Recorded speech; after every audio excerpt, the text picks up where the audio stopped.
estudo de hoje está dividido em 3 eventos. O primeiro evento é: um dia é como 1000 anos. Vocês vão entender por que eu dei esse nome a esse evento, né? E ele trata ali de João capítulo 4, versículo 25 a 26, e o versículo 39 a 43. Faz parte ali do que aconteceu com Yeshua durante o período dele na Samaria. Depois, o segundo evento é a cura no sábado, que é o evento que eu utilizei como nome do estudo de hoje, né? O nome do estudo de hoje é Jesus quebra a lei do sábado judeu, ou do sábado judaico, deveria ser o melhor nome aqui. Acredito que na postagem lá do Facebook eu tenha colocado o mesmo nome que está aqui, sábado judeu, mas seria sábado judaico.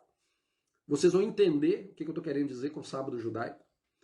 E isso está em João capítulo 5, do versículo 2 ao versículo 15. E o terceiro evento é a pregação no dia de Shavuot, no dia da festa de Pentecoste, que a gente vai ler um pouquinho Lucas capítulo 3, versículo 19 e 20, e João capítulo 5, do versículo 16 a 47. Então, o primeiro evento do estudo de hoje é: um dia é como 1000 anos. João capítulo 4, 25 a 26 e 39 a 43.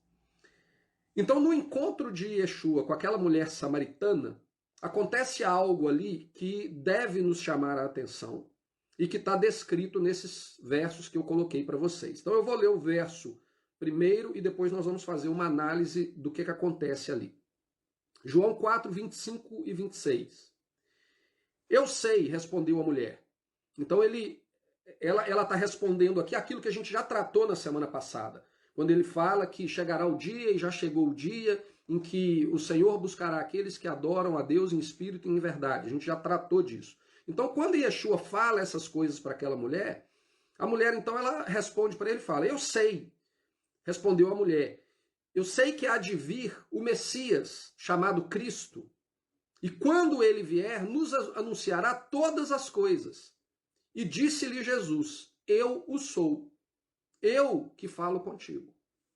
Então, a mulher, ao ver que Yeshua era um profeta, ao ver que ele ensinava a ela a verdade, ela vira para ele e fala: olha, eu entendo, eu sei, eu tenho conhecimento de que um dia vai vir aquele chamado Messias, que ele vai vir para nos instruir em toda a verdade. E Yeshua confessa para ela, pela primeira vez no seu ministério, ele confessa para ela que ele era o Messias. Então isso é algo extremamente importante, porque não é algo comum que Yeshua sai falando durante todo o ministério dele. Na verdade, quando Pedro, mais para frente, confessa que Jesus era o Messias, Jesus, na verdade, diz para Pedro: olha, não conta para ninguém, não espalha a notícia. Né? Mas aqui, por algum motivo, Yeshua escolheu revelar-se para essa mulher samaritana. No versículo 39 a 43, nos diz o seguinte: muitos samaritanos daquela cidade creram nele, em virtude do testemunho da mulher, que anunciara: ele me disse tudo quanto tenho feito. Vindo, pois, os samaritanos ter com Jesus, pediam-lhe que permanecesse com eles, e ficou ali 2 dias. Muitos outros creram nele, por causa da sua palavra, e diziam à mulher: já agora não é pelo que disseste que nós cremos, mas porque nós mesmos temos ouvido e sabemos que este é verdadeiramente o Salvador do mundo. Passados 2 dias, partiu dali para a Galileia. Então, aqui pela primeira vez, Yeshua se declara como sendo o Messias, e essa declaração é feita para uma mulher samaritana, para uma gentia, e não para os judeus.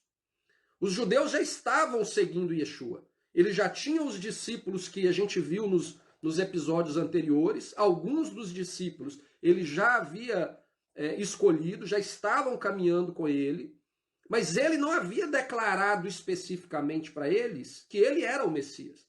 Eles sabiam: esse é verdadeiramente o profeta. Mas ele não falou de maneira explícita para eles que ele era o Messias. Mas ele falou para essa mulher samaritana. Quando os discípulos judeus retornam para Jesus, porque quando a gente lê ali a história Jesus ele fica com aquela mulher, né? Ele encontra com a mulher quando ele estava sozinho, né? E os seus discípulos vão para poder buscar alimentos. E quando eles retornam e veem aquela situação, na verdade, eles ficam confusos. Eles não entendem o porquê, sendo ele judeu, né? E a mulher também teve esse mesmo tipo de problema, mas por que, sendo você judeu, você vem falar comigo? E os discípulos, de certa maneira, também contagiados, contaminados pela cultura e pelo sistema religioso da época, eles também ficam confusos e não conseguem compreender aquilo que está acontecendo ali. E quando eles ouvem Yeshua falando com aquela mulher, eles começam a questionar por que ele está falando essas coisas. E aí ele tenta esclarecer para eles aquilo que ele está falando, e no versículo 27 a 38, relata isso. Como que eles ficam confusos, e Yeshua fala a respeito da colheita está pronta, que está chegando a hora do... Vocês acham que a colheita ela vai vir mais para frente, mas a colheita já está pronta, a hora da ceifa é agora. E eles ficam confusos sem compreender. Mas aquela gentia e aquele povo, aqueles moradores daquela região que era dominada pelos gentios, como nós já tratamos disso nos episódios anteriores, eles compreenderam a mensagem do Messias e eles creram nele em razão disso. No versículo 39 a 43, salienta exatamente isso, né? Que primeiramente eles creram no testemunho da mulher, que a mulher deu a respeito do Messias, e posteriormente eles creram na mensagem que o próprio Messias, na mensagem que o próprio Yeshua transmitiu para o povo. E ao ver que ele era realmente autêntico, eles chamaram ele então para ficar com eles. Fica conosco, nós queremos ouvir as suas palavras, nós queremos aprender. Se você é o Messias, nós queremos aprender, porque você veio para nos instruir em toda a verdade. E o texto faz uma colocação que acredito que deva chamar a nossa atenção, que é o fato de que Yeshua esteve com eles por 2 dias. Então ele foi para aquela comunidade gentílica, anunciou primeiramente para aquela comunidade gentílica quem ele era, e esteve com eles por 2 dias. E somente após os 2 dias ele foi dar prosseguimento ao seu ministério. Uma das coisas que deve nos chamar a atenção aqui, e eu já tratei disso na semana passada, é o que significa creram nele, né? A mulher ela deixa isso muito claro lá no versículo 25, quando ela fala que ela sabia que o Messias viria para instruí-los em todas as coisas. Jesus ele não foi ali pregar, eu vou morrer e ressuscitar, se você acreditar que eu morri e ressuscitei pelos seus pecados, você será salvo. Jesus não foi ali na Samaria pregar essa mensagem. Jesus ele foi ali para Samaria pregar a mensagem que ele já estava pregando desde o princípio. Mensagem ela que foi iniciada no ministério de João, que é a mensagem do arrependimento. Arrependei-vos, pois o reino de Deus está próximo. Então, quando ele chega para aquela mulher e ele fala a respeito da verdadeira adoração, ele expõe o fato de que não em Jerusalém e nem ali na Samaria é o local em que eles vão buscar adorar a Deus, mas eles vão buscar adorar a Deus segundo o Espírito de Deus e segundo a verdade de Deus, ele então começa a expor para aqueles gentios a verdade de Deus, para que eles possam ter consciência dos seus pecados, possam se arrepender e endireitar os seus caminhos andando segundo a vontade de Deus. Que a gente viu na semana passada e nas semanas anteriores, como está descrito em Ezequiel capítulo 36, que é andar em obediência aos estatutos e juízos de Deus. Então, quando diz que nós cremos nele, o que o texto está dizendo ali é que eles creram na mensagem que ele veio proclamar. Mensagem essa que é exatamente a mensagem do profeta de Deuteronômio, capítulo 18, no qual a palavra de Deus diz que aquele que ouvir as palavras que eu colocar na boca deste profeta e não as escutar, eu vou requerer deles a atitude deles com relação àquilo que ouviram. Então os samaritanos entenderam, eles compreenderam, mesmo sendo gentios, mesmo tendo sido criado em uma cultura completamente dominada pelo paganismo, um sistema religioso completamente distante da verdade de Deus, eles compreenderam que ele pregava a verdade e eles creram na mensagem que ele veio trazer. É isso que o texto está falando. Eles sabiam o que ele veio ensinar e eles creram nele. O texto então diz que Yeshua ficou naquela cidade por 2 dias anunciando essa mensagem, a mensagem do arrependimento e a mensagem da obediência. A questão dos 2 dias, eu acredito que ela deve nos chamar a atenção, porque em 2 Pedro, capítulo 3, versículo 8, ele nos fala o seguinte: há, todavia, uma coisa, amados, que não deveis esquecer, que para o Senhor um dia é como 1000 anos, e 1000 anos como um dia. Claramente, Pedro aqui, ele fala com um tom de alerta. Não vos esqueçais disso. Um dia é como 1000 anos, e 1000 anos é como um dia.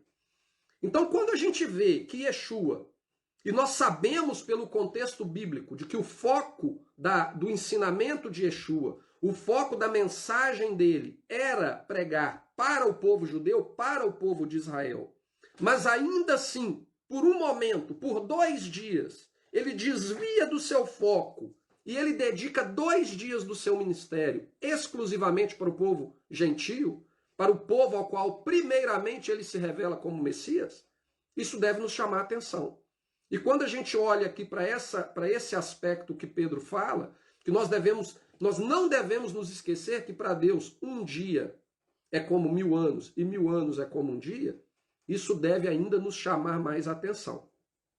Em Oséias capítulo 6, versículo 1 e 2, ele fala o seguinte, se referindo ao projeto, ao processo de restauração de Israel, ao estabelecimento do reino de Israel na terra, ao reestabelecimento do reino de Israel na terra. A gente já tratou disso também em estudos anteriores, que o propósito da vinda do Messias é para o reestabelecimento da nação de Israel. Este é o propósito dele, segundo aquilo que está profetizado.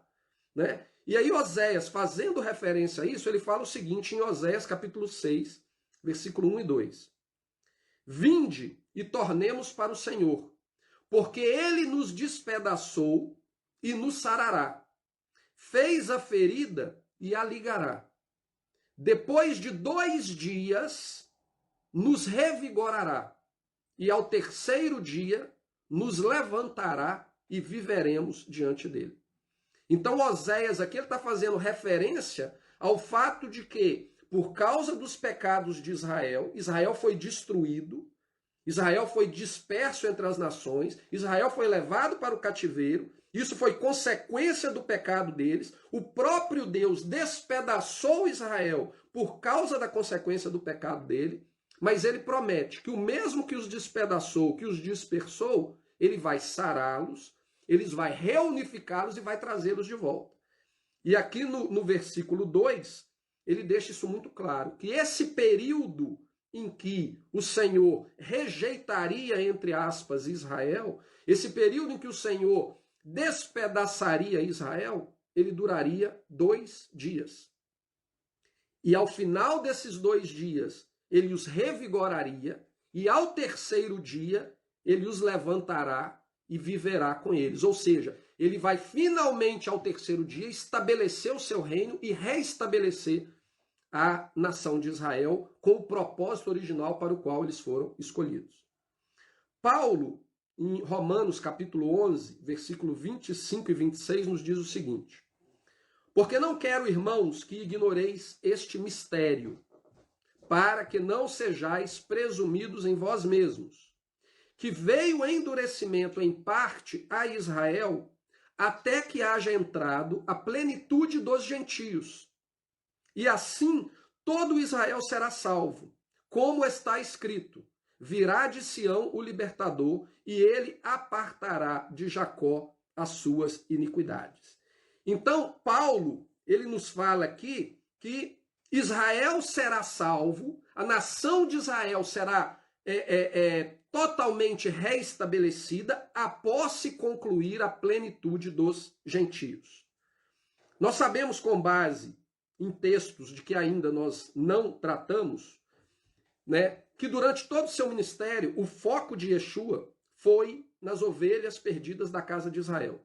Inclusive, chega um determinado momento do seu ministério em que ele proíbe os seus discípulos de irem até a Samaria para poder pregar para eles. Por quê? Porque não havia chegado o momento da mensagem ser levada a eles.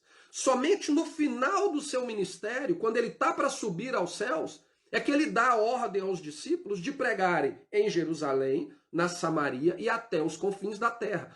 Porém, durante todo o seu ministério, apenas uma vez ele deu atenção para os samaritanos, ele deu atenção para os gentios. E esse período foi um período de 2 dias. Então, por que Yeshua fez isso? Se o objetivo dele não era pregar para os samaritanos desde o início, por que ele separou 2 dias para falar com eles? Por que eles, os gentios, foram os primeiros a terem a revelação de que ele era verdadeiramente o Messias? Por que isso? Nada da Bíblia é escrito por acaso. Nada da Bíblia é escrito por acaso. O Senhor tem um propósito em tudo. E quando nós analisamos os outros textos que nós citamos aqui, o texto de Pedro, o texto de Oséias e o texto de Romanos, nós somos levados a questionar se o episódio que aconteceu com Yeshua em Samaria tinha o propósito de ser uma sombra profética do cumprimento da vontade de Deus com relação ao tempo necessário para a restauração da nação. Como nós vimos, ele ficou 2 dias com os gentios e no final dos 2 dias ele voltou para Galiléia. Nunca mais ele foi na Samaria para pregar para eles. Ele sequer permitiu seus discípulos a irem para Samaria para pregar para eles. O foco dele era exclusivamente a nação de Israel. Mas por 2 dias ele se separou para pregar para eles. Oséias nos diz que durante 2 dias a nação de Israel, o povo de Israel, vai ser despedaçado e vai viver como se Deus houvesse se esquecido deles. Mas no final desses 2 dias, o Senhor vai restaurá-los. Paulo fala que após se cumprir a plenitude dos gentios, então Israel será salvo. E Pedro nos diz, não se esqueça que para o Senhor 1 dia é como 1000 anos e 1000 anos é como 1 dia. Eu não estou querendo com isso criar nenhum tipo de previsão do que possa acontecer. Mas, em 2028, completam 2000 anos desde a morte e ressurreição de Yeshua. 2 dias, 2000 anos. 2000 anos podem ser 2 dias, 2 dias podem ser 2000 anos. Durante esse período, apesar dos primeiros discípulos de Yeshua terem sido exclusivamente judeus, apesar da igreja primitiva, a igreja original de Jerusalém, ter sido exclusivamente de judeus, nós sabemos que nesses últimos 2000 anos, de uma maneira geral, a palavra, o reconhecimento de Yeshua como o Messias se tornou uma mensagem majoritariamente gentílica. Independente dos erros que foram agregados a essa mensagem, independente das doutrinas equivocadas que nasceram como resultado disso, nós não podemos ignorar o fato de que por 2000 anos, aqueles que declararam o Jesus, o Yeshua, de 2000 anos atrás, que nasceu de uma virgem, que morreu e foi crucificado e subiu aos céus para estar à direita do Pai, é uma mensagem gentílica. Por 2000 anos prevaleceu entre eles.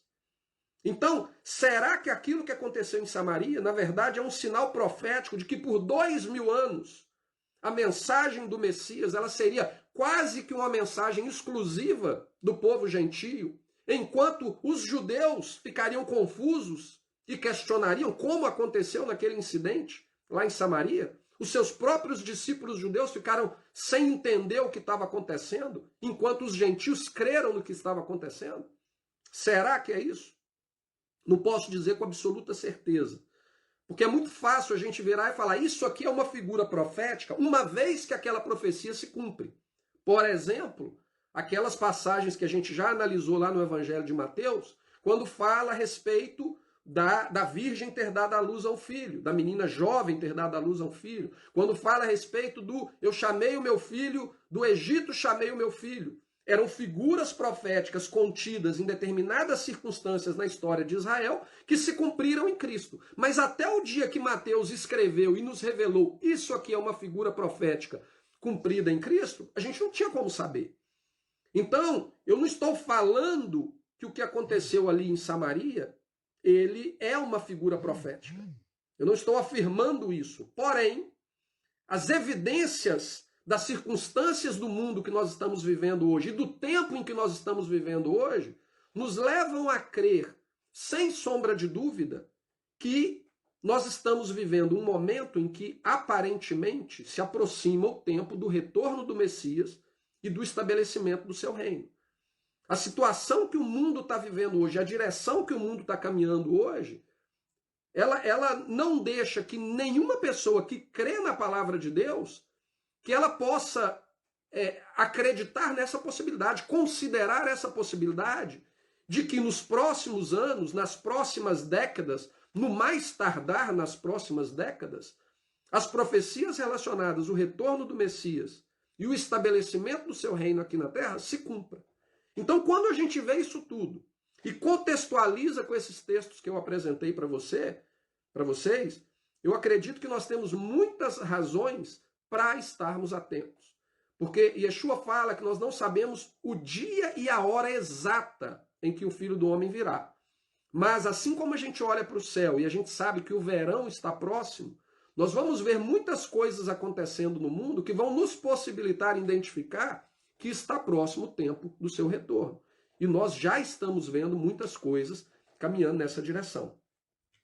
Então esse é algo que eu acredito que a mensagem, o período em que Yeshua se dedicou aos samaritanos, ele pode estar fazendo uma referência direta ao tempo da plenitude dos gentios. O tempo em que os gentios eles teriam praticamente, majoritariamente, a revelação de que ele é o Messias. E esse tempo aparentemente está chegando ao fim. Então nós devemos estar nos preparando para isso. Porque nós sabemos o que está por vir quando esse tempo chegar ao fim. Né? Antes de Yeshua retornar, vai existir muita perseguição, muito sofrimento, e nós devemos estar atentos e nos preparando para isso. Após esse acontecimento, Yeshua então volta para Galiléia, ficou por ali algumas semanas, até se concluir as 7 semanas que separam o período da Páscoa até a festa de Shavuot, e então, como nós vimos na semana passada em João capítulo 5, versículo 1, ele retorna, ele desce para Jerusalém para celebrar a festa de Shavuot.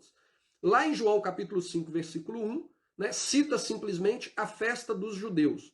Mas, como nós já tratamos na introdução dessa série, nós sabemos que ele está fazendo referência à festa de Pentecoste, porque é a festa de peregrinação diretamente após a festa da Páscoa que ele havia ido anteriormente. O curioso é que, voltando um pouco na conversa de Jesus com a mulher samaritana, para os teólogos cristãos que consideram que as palavras de Yeshua com relação ao verdadeiro local de adoração não ser em Jerusalém nem em Samaria, era uma referência ao fato de Yeshua estar mostrando desprezo ao templo, né? Desconsiderando a santidade, a sacralidade daquele local onde Jeová declara que ali ele escolheu para colocar o nome dele e ali o povo dele deveria voltar para adorá-lo, né? Para aqueles que interpretam a fala dele com a mulher como sendo uma referência de que aquele lugar não valia mais nada, o simples fato de que algumas semanas depois dele falar isso com a mulher, ele estava de novo indo para Jerusalém para adorar a Deus no templo, mostra de que essa interpretação é incorreta. Porque se aquele templo não tinha mais valor algum, por que ele estava voltando para lá?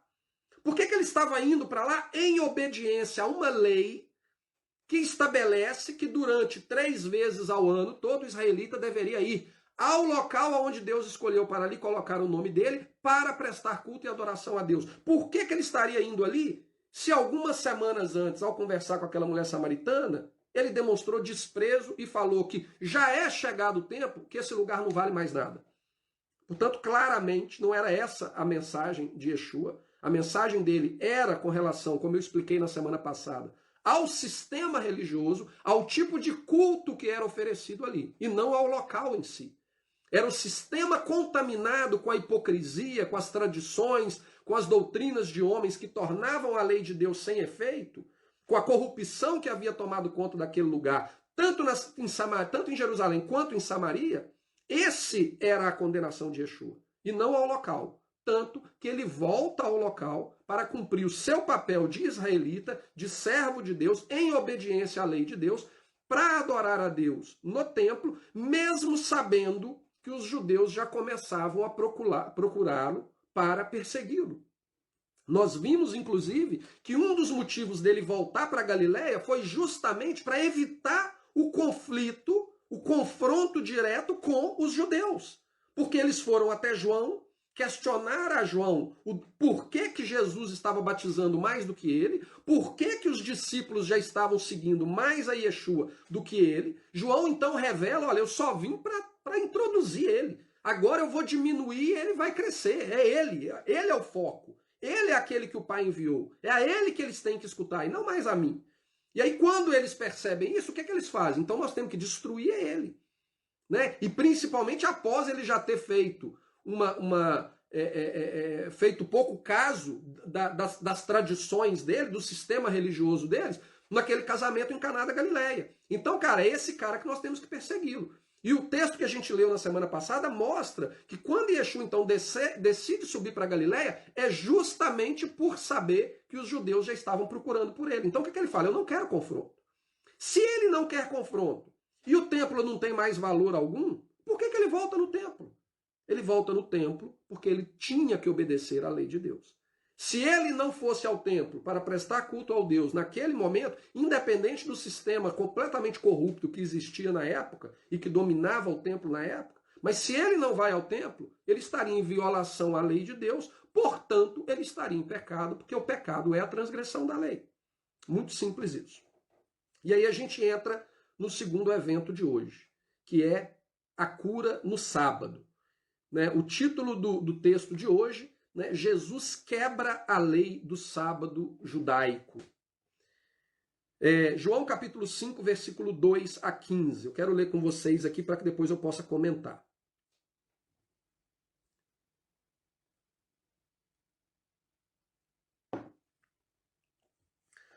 Passadas estas coisas, havia uma festa dos judeus e Jesus subiu para Jerusalém. Ora, existe ali junto à porta das ovelhas um tanque chamado em hebraico Betesda, o qual tem 5 pavilhões. Neste jazia uma multidão de enfermos, cegos, coxos, paralíticos, esperando que se movesse a água, porquanto um anjo descia em certo tempo, agitando-a, e o primeiro que entrava no tanque, uma vez agitada a água, sarava de qualquer doença que tivesse. Na minha tradução aqui, essa passagem, essa parte que fala de que existia um anjo que ficava ali mexendo na água e que quem entrava era curado, ela está entre colchetes. Por que ela está entre colchetes? Porque nos manuscritos mais antigos do Evangelho de João, essa afirmação não existe. O que existe é que existia o poço e que ali ficavam uma multidão de enfermos, cegos, coxos e paralíticos, e eles criam que por entrar naquela água, quando a água mexia, eles seriam curados. Mas nos textos mais antigos não existe nada dessa história de que o anjo entrava e que eles eram curados por causa disso. Não existe isso. Isso veio depois. Depois eu vou explicar um pouquinho melhor isso aqui, assim que eu acabar a leitura. Estava ali um homem enfermo, havia 38 anos. Jesus, vendo-o deitado e sabendo que estava assim há muito tempo, perguntou-lhe: queres ser curado? Respondeu-lhe o enfermo: Senhor, não tenho ninguém que me ponha no tanque quando a água é agitada, pois enquanto eu vou, desce outro antes de mim. Então lhe disse Jesus: levanta-te, toma o teu leito e anda. Imediatamente o homem se viu curado, e tomando o leito, pôs-se a andar. E aquele dia era sábado. Por isso disseram os judeus ao que fora curado: hoje é sábado, e não te é lícito carregar o leito. Ao que ele lhes respondeu: O mesmo que me curou me disse: toma o teu leito e anda. Perguntaram-lhe eles: quem é o homem que disse: toma o teu leito e anda? Mas o que fora curado não sabia quem era, porque Jesus se havia retirado, por haver muita gente naquele lugar. Mais tarde, Jesus o encontrou no templo e lhe disse: olha, que já está curado, não peques mais, para que não te suceda coisa pior. O homem retirou-se e disse aos judeus que fora Jesus quem o havia curado. Em Israel existem, pelo menos pelo que eu já ouvi, se eu não me engano, são 2 ou 3 poços em Israel, que é um fenômeno natural, que esse poço, ele é uma água subterrânea que enche o poço, e ele vem de uma caverna subterrânea, e o que acontece é o seguinte: a água ela sobe, ela enche o poço, e em um determinado momento a água baixa, o poço fica praticamente seco, sem água nenhuma, e demora um tempo para que essa água comece a aflorar de novo e suba. Então essa água fica subindo e descendo, subindo e descendo. Isso é algo natural, é uma coisa que existem algumas desses fenômenos mundo afora, e em Israel, se eu não me engano, existem 2 ou 3 locais que isso acontece. Então, o que acontecia nesse poço de Betesda é exatamente isso. É um fenômeno natural que ocorria, mas que, por causa daquele fenômeno natural não era compreendido naquela época, se criou uma superstição em torno disso, de que existia algum tipo de fenômeno espiritual e que as pessoas seriam curadas por irem por tomarem banho ali naquele poço quando a água subia, né? E é disso que o texto está falando. Então, muito provavelmente, o que aconteceu foi que séculos depois, por conhecerem esse mito, essa lenda, essa superstição que existia em torno daquilo que acontecia no poço, esse trecho que fala a respeito do anjo vir mexer na água, ele foi acrescentado no texto, mas pelo menos na versão que eu tenho aqui, eu acredito que a maioria das versões tem isso, ele está identificado como não é um texto que contém nos manuscritos originais. Por quê? Porque na verdade isso não é uma declaração de João. Isso aqui é algo que alguém colocou para poder explicar o que estava acontecendo ali. As pessoas acreditavam que aquilo ali era um fenômeno espiritual e que elas seriam curadas se elas entrassem naquela água. Em momento nenhum o texto bíblico está dizendo que era isso que acontecia. Hoje em dia já se sabe claramente o que acontece, é um fenômeno natural, não existe nenhum poder sobrenatural ali, mas existia a superstição e o texto bíblico nos revela a respeito disso. Quando a gente vai analisar a questão da cura no sábado, né, o que a gente, ou pelo menos eu ouvi durante a minha vida toda dentro da igreja cristã, é que Jesus ele teria curado no sábado para transgredir o sábado e mostrar aos seus discípulos e mostrar para a igreja hoje em dia que nós não devemos nos limitar por causa dessas regras da lei de Deus, como, por exemplo, a observação de dias santos. Então Jesus ele estava profanando uma lei de Deus para nos mostrar que nós podemos fazer o mesmo. Essa é a interpretação que eu escutei a vida inteira dentro da igreja, né? Ah, mas eu tenho que guardar o sábado. Não, Jesus não guardava o sábado, né? Esse argumento ele é facilmente desconstruído pelo simples fato de que, como eu já expliquei antes, durante toda a vida de Yeshua, a aliança que estava em validade, que estava em efeito para a nação de Israel e para todo o povo judeu, era a velha aliança. A nova aliança ela só entra em vigor depois da morte e ressurreição de Yeshua. Portanto, se em algum momento Yeshua transgrediu o sábado antes que a nova aliança entrasse para substituir a velha, em caso a nova aliança fosse fazer qualquer mudança da lei, mas se ele transgrediu antes que essa mudança tivesse sido feita, ele se torna um transgressor da lei, portanto, um pecador. Então não faz sentido algum a pessoa virar e falar: ah, mas Jesus ele transgrediu o sábado para mostrar que nós não precisamos, que nós podemos transgredir, que nós não precisamos observar o sábado. Se esse foi o caso, ele é um transgressor da velha aliança, porque ele ainda estava debaixo da velha aliança. A palavra de Deus nos diz que ele nasceu debaixo da velha aliança. E ele foi obediente a tudo. Então, esse argumento, essa alegação de que Yeshua, ele curou no sábado para mostrar que o sábado não é importante, ela é absurda. Porque ela faz de Yeshua um pecador, se isso fosse verdade.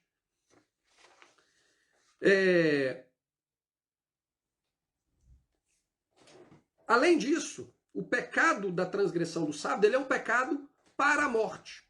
Se fosse o caso que ele transgrediu o sábado, curando uma pessoa no sábado e mandando ela carregar a sua cama no sábado, se é o fato que ele realmente fez isso, Yeshua, então, ele teria cometido um pecado para a morte.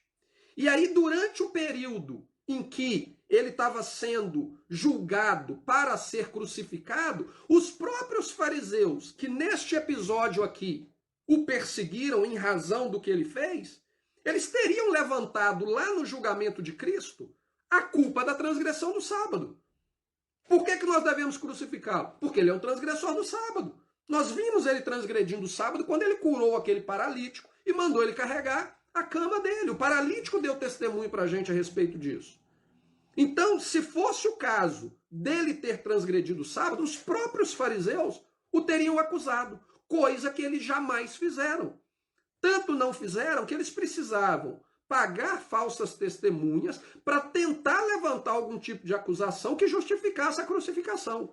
E, por fim, nem as falsas testemunhas conseguiram construir uma história que justificasse, e aí eles partiram para a questão da blasfêmia. E o acusaram de blasfêmia e o condenaram por blasfêmia.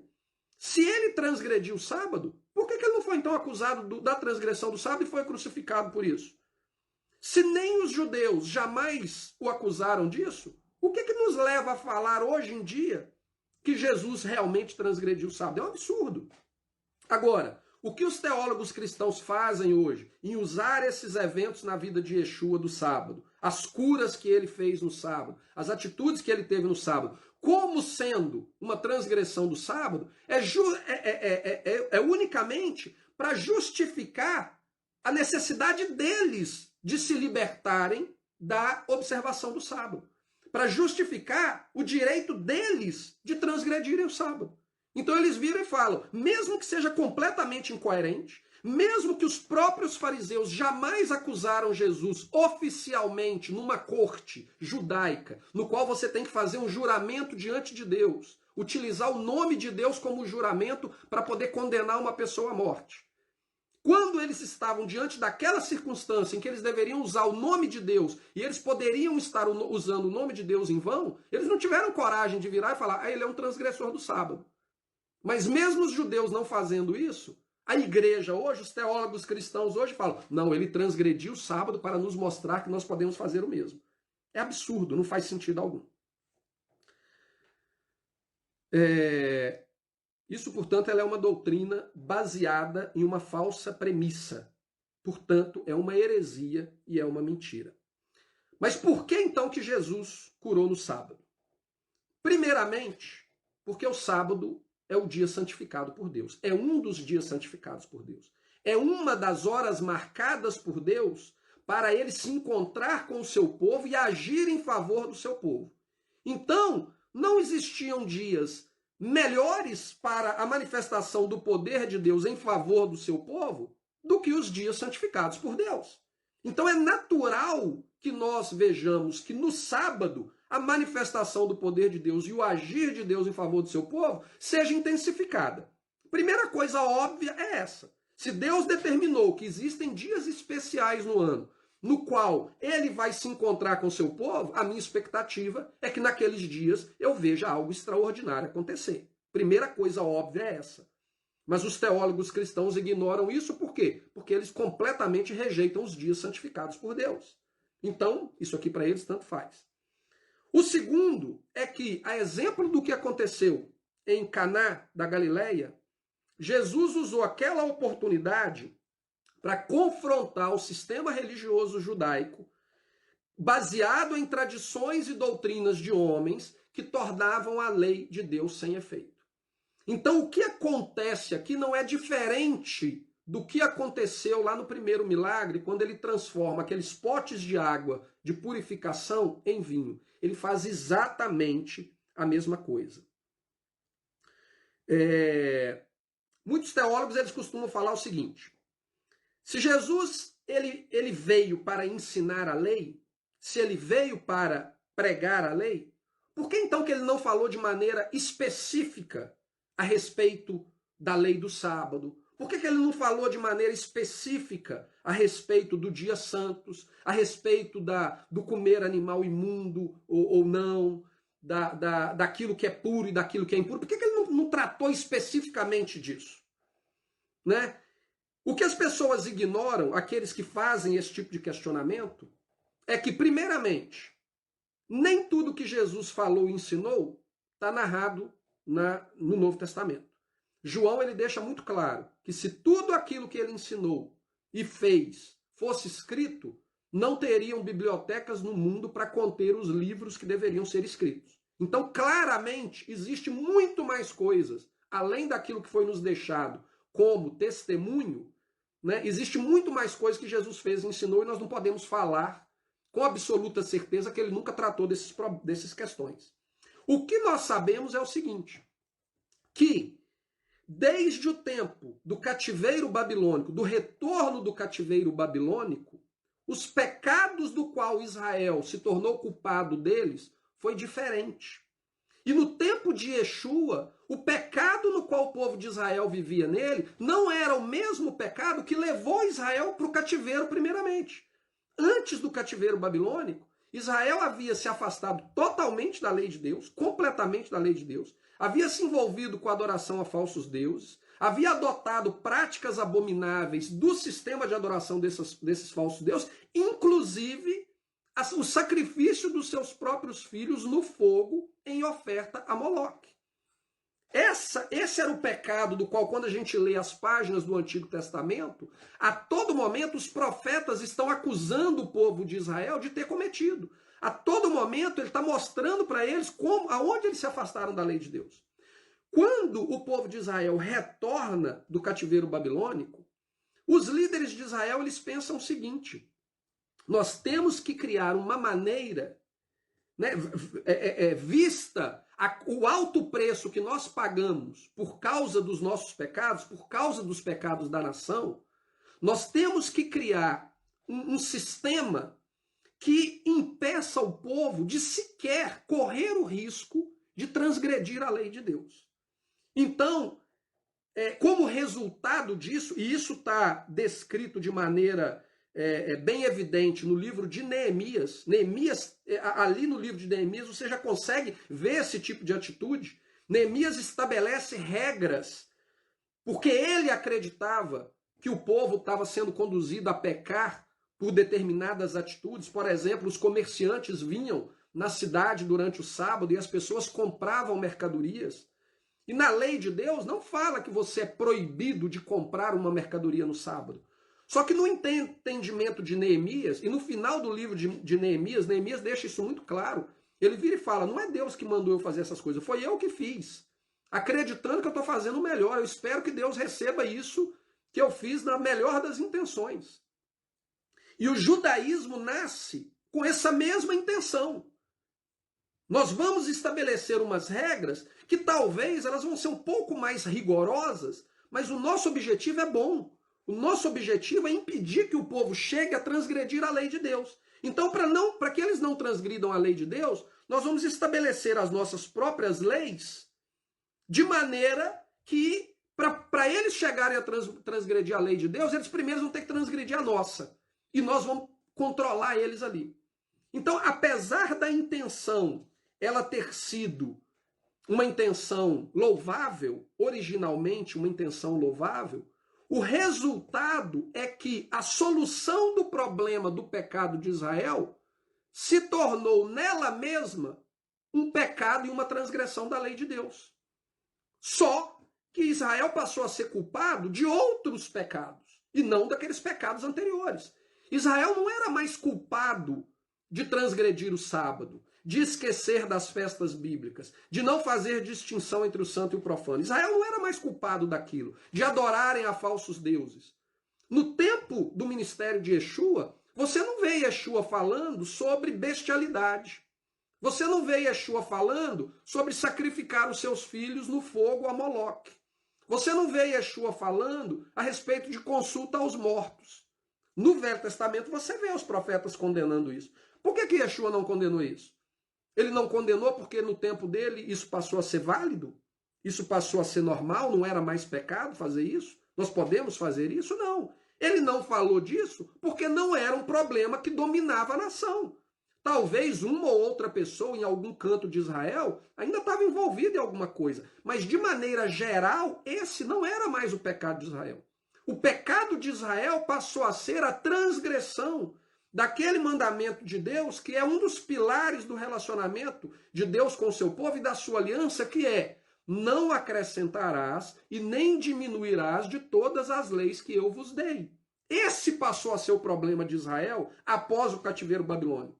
Então, nos 300 anos que antecederam a vinda do Messias, o pecado de Israel não era mais adorar a falsos deuses. O pecado de Israel foi acrescentar cada vez mais leis e leis e leis em cima da lei de Deus, o que é uma transgressão da própria lei, ao ponto de que eles criaram um sistema religioso e um fardo nas costas do povo que ninguém mais era capaz de aguentar. Ninguém mais suportava aquilo. Ficou insuportável servir a Deus. Por quê? Porque o sistema religioso colocou um fardo nas costas do povo que o próprio Deus jamais colocou. Então, quando Yeshua vem, Yeshua não vem para tratar dos pecados que Israel havia parado de cometer há 300 anos atrás, há 400 anos atrás. Ele veio a colocar o dedo na ferida dos pecados que eles estavam cometendo agora, naquele momento. E é dessa situação que a gente vê no Novo Testamento. Então, o fato dele não ter falado de maneira explícita: guardarás o sábado, não trabalharás no sábado. Ele não falou isso porque o povo já guardava. O povo sabia que eles deveriam guardar o sábado. O problema é como vocês estão guardando o sábado. E aí, na hora que ele foi entrar nessa questão, ele colocou o dedo na ferida. E ele mostrou para eles aonde que está o erro. Muito bem, vocês estão guardando o sábado, mas olha aqui a hipocrisia de vocês. E o que acontece nessa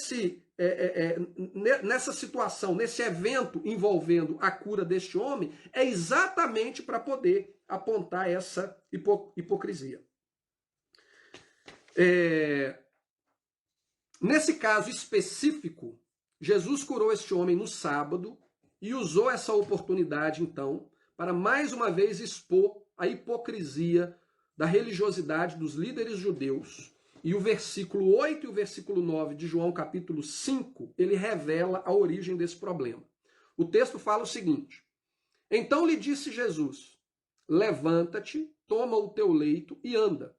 Imediatamente o homem se viu curado e, tomando o leito, pôs-se a andar. E aquele dia era sábado.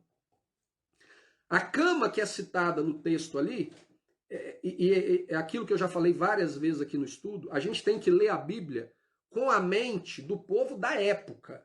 A gente não lê com a mente nossa hoje. Porque quando você ouve, e ele tomou a sua cama e a carregou, a gente imagina uma cama, né, que a gente tem na nossa casa, que sozinho a gente nem consegue carregar, na verdade. Mas a gente, na nossa mente, a gente às vezes é conduzida a imaginar isso. Aquele cara estava com a cama, né, king size, lá na rua, e ele pegou a cama, o colchão ortopédico, que pesa igual uma pedra, e que saiu carregando aquilo no meio da rua. Não era isso. A cama daquele homem, segundo a época, era nada mais do que uma esteira de palha, de bambu, algum tipo de coisa que ele usou para forrar o chão dele. Né? Hoje seria o equiparável a um saco de dormir. Né? Então a cama daquele homem era uma sacolinha. Ele enrolou ali a esteirinha dele, botou debaixo do braço e foi caminhar. Jesus falou: pega a sua cama e caminha com ela. E ali é a origem do problema. Ali é a transgressão do sábado. E eu fiz questão de colocar no título do estudo que Jesus ele transgrediu a lei do sábado judaico. Por que eu coloquei sábado judaico ou sábado judeu, se eu não me engano, coloquei lá na postagem? Por que isso? Porque carregar uma esteira, carregar uma bolsa, carregar uma sacola ou qualquer outra coisa num dia do sábado, não é uma transgressão do mandamento de Deus. Não existe nenhum lugar na palavra de Deus, na lei de Deus, que determina que você não possa carregar nada durante o dia de sábado. Na verdade, quando Deus fala a respeito do guardar o sábado, existem ali 2 ou 3 recomendações específicas a respeito do que você não pode fazer no sábado, e todas as recomendações elas estão debaixo da recomendação principal, do entendimento da recomendação principal, que é: não farás nenhum trabalho servil naquele dia. Então, por exemplo, uma das recomendações que Deus fala a respeito da guarda do sábado é de não acender o fogo na sua casa durante o sábado.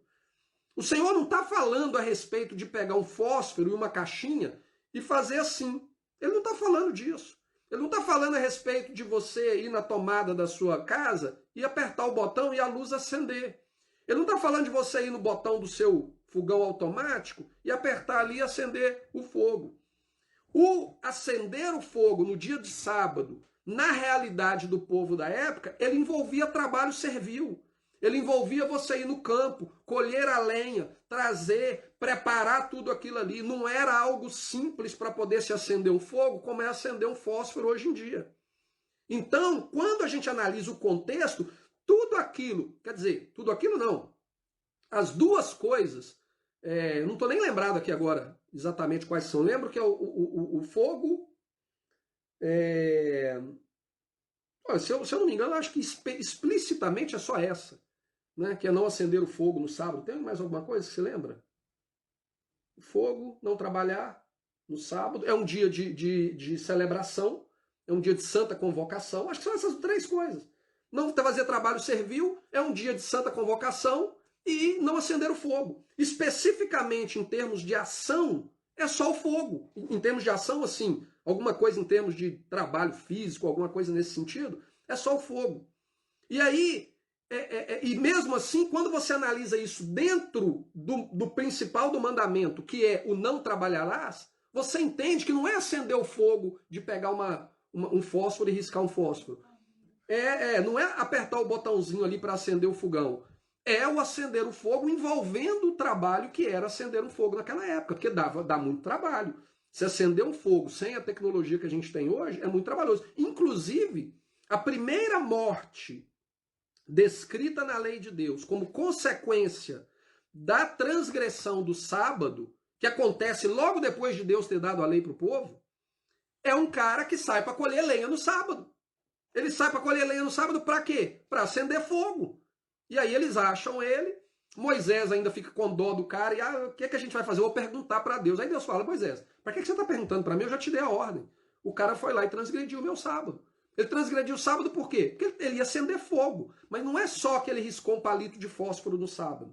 Ele ia fazer o trabalho, ou seja, ele estava fazendo um trabalho servil, pesado, naquele dia que não era o dia para ele fazer. Então, quando a gente compreende a questão da lei dentro da perspectiva de Deus, a gente vê que o sábado ele tem 2 ou 3 requisições, ali, requisitos para que as pessoas observem. Só que quando a gente analisa pela perspectiva do judaísmo, o judaísmo estabeleceu cerca de 500 leis do que você pode e do que você não pode fazer no sábado. Por que essas 500 leis? Exatamente aquilo que eu falei anteriormente. Eles criaram, para você não correr o risco de transgredir o sábado, eles criaram tantas regras em volta de você para você não chegar nem perto de correr o risco de transgredir a lei de Deus. Então, antes de transgredir a lei de Deus, você tem que transgredir a nossa. Só que se você transgredir a nossa, a gente te mata. Basicamente é isso. Então, não transgride a nossa, não. Que você não transgride a de Deus, e não transgredindo a de Deus, nós não vamos ser mandados para o cativeiro de novo. Então, o problema que Yeshua tinha que lidar na época dele era com essa realidade. Não era o fato de não guardar o sábado. Eles guardavam. Só que eles guardavam com extremo exagero. Com um exagero desnecessário e o pior de tudo. Tirando a autoridade de Deus, do Pai, de determinar como que o povo deveria viver e transferindo essa responsabilidade, essa autoridade para a liderança religiosa. Então o povo, eles não estavam mais sujeitos a Deus. Eles não estavam mais sujeitos a Jeová, eles estavam sujeitos ao rabino. E eu vejo isso todo dia aqui no meu bairro. Rabino aqui é tratado como se fosse o próprio Deus. É uma coisa absurda. Inclusive, situações, a minha esposa trabalha na casa de judeus, eu trabalho numa empresa de judeus, sou motorista aqui da comunidade. Situações que nós já vimos de que a própria lei deles, do judaísmo, proíbe, mas aí a pessoa vira e fala o seguinte: eu vou consultar o rabino, porque se o rabino me permitir, eu não preciso cumprir. Então a hipocrisia ela é tão grande que eles mesmos não respeitam, eles arrumam um jeito de dar volta na sua própria lei. E é exatamente esse o problema que Yeshua confrontou aqui durante esse episódio. Uma das regras inventadas pelo judaísmo com relação ao sábado é a distância em que você pode caminhar no sábado. No Novo Testamento, às vezes aparece o termo a distância de um sábado. Aquilo que aparece no Novo Testamento se referindo à distância de um sábado não está validando a lei rabínica, está fazendo referência à lei rabínica. Não é que Deus está falando que existe a distância que você pode caminhar no sábado. Na lei de Deus não existe isso no que diz respeito ao sábado. Não existe o mínimo que você pode caminhar no sábado, ou o mínimo que você pode viajar no sábado. Não existe nada disso. No judaísmo existe a distância que você pode caminhar no sábado. Por isso, no Novo Testamento, às vezes a gente vê essa referência. Além da distância que você pode caminhar no sábado, na lei judaica, você não, na lei dos fariseus, no caso,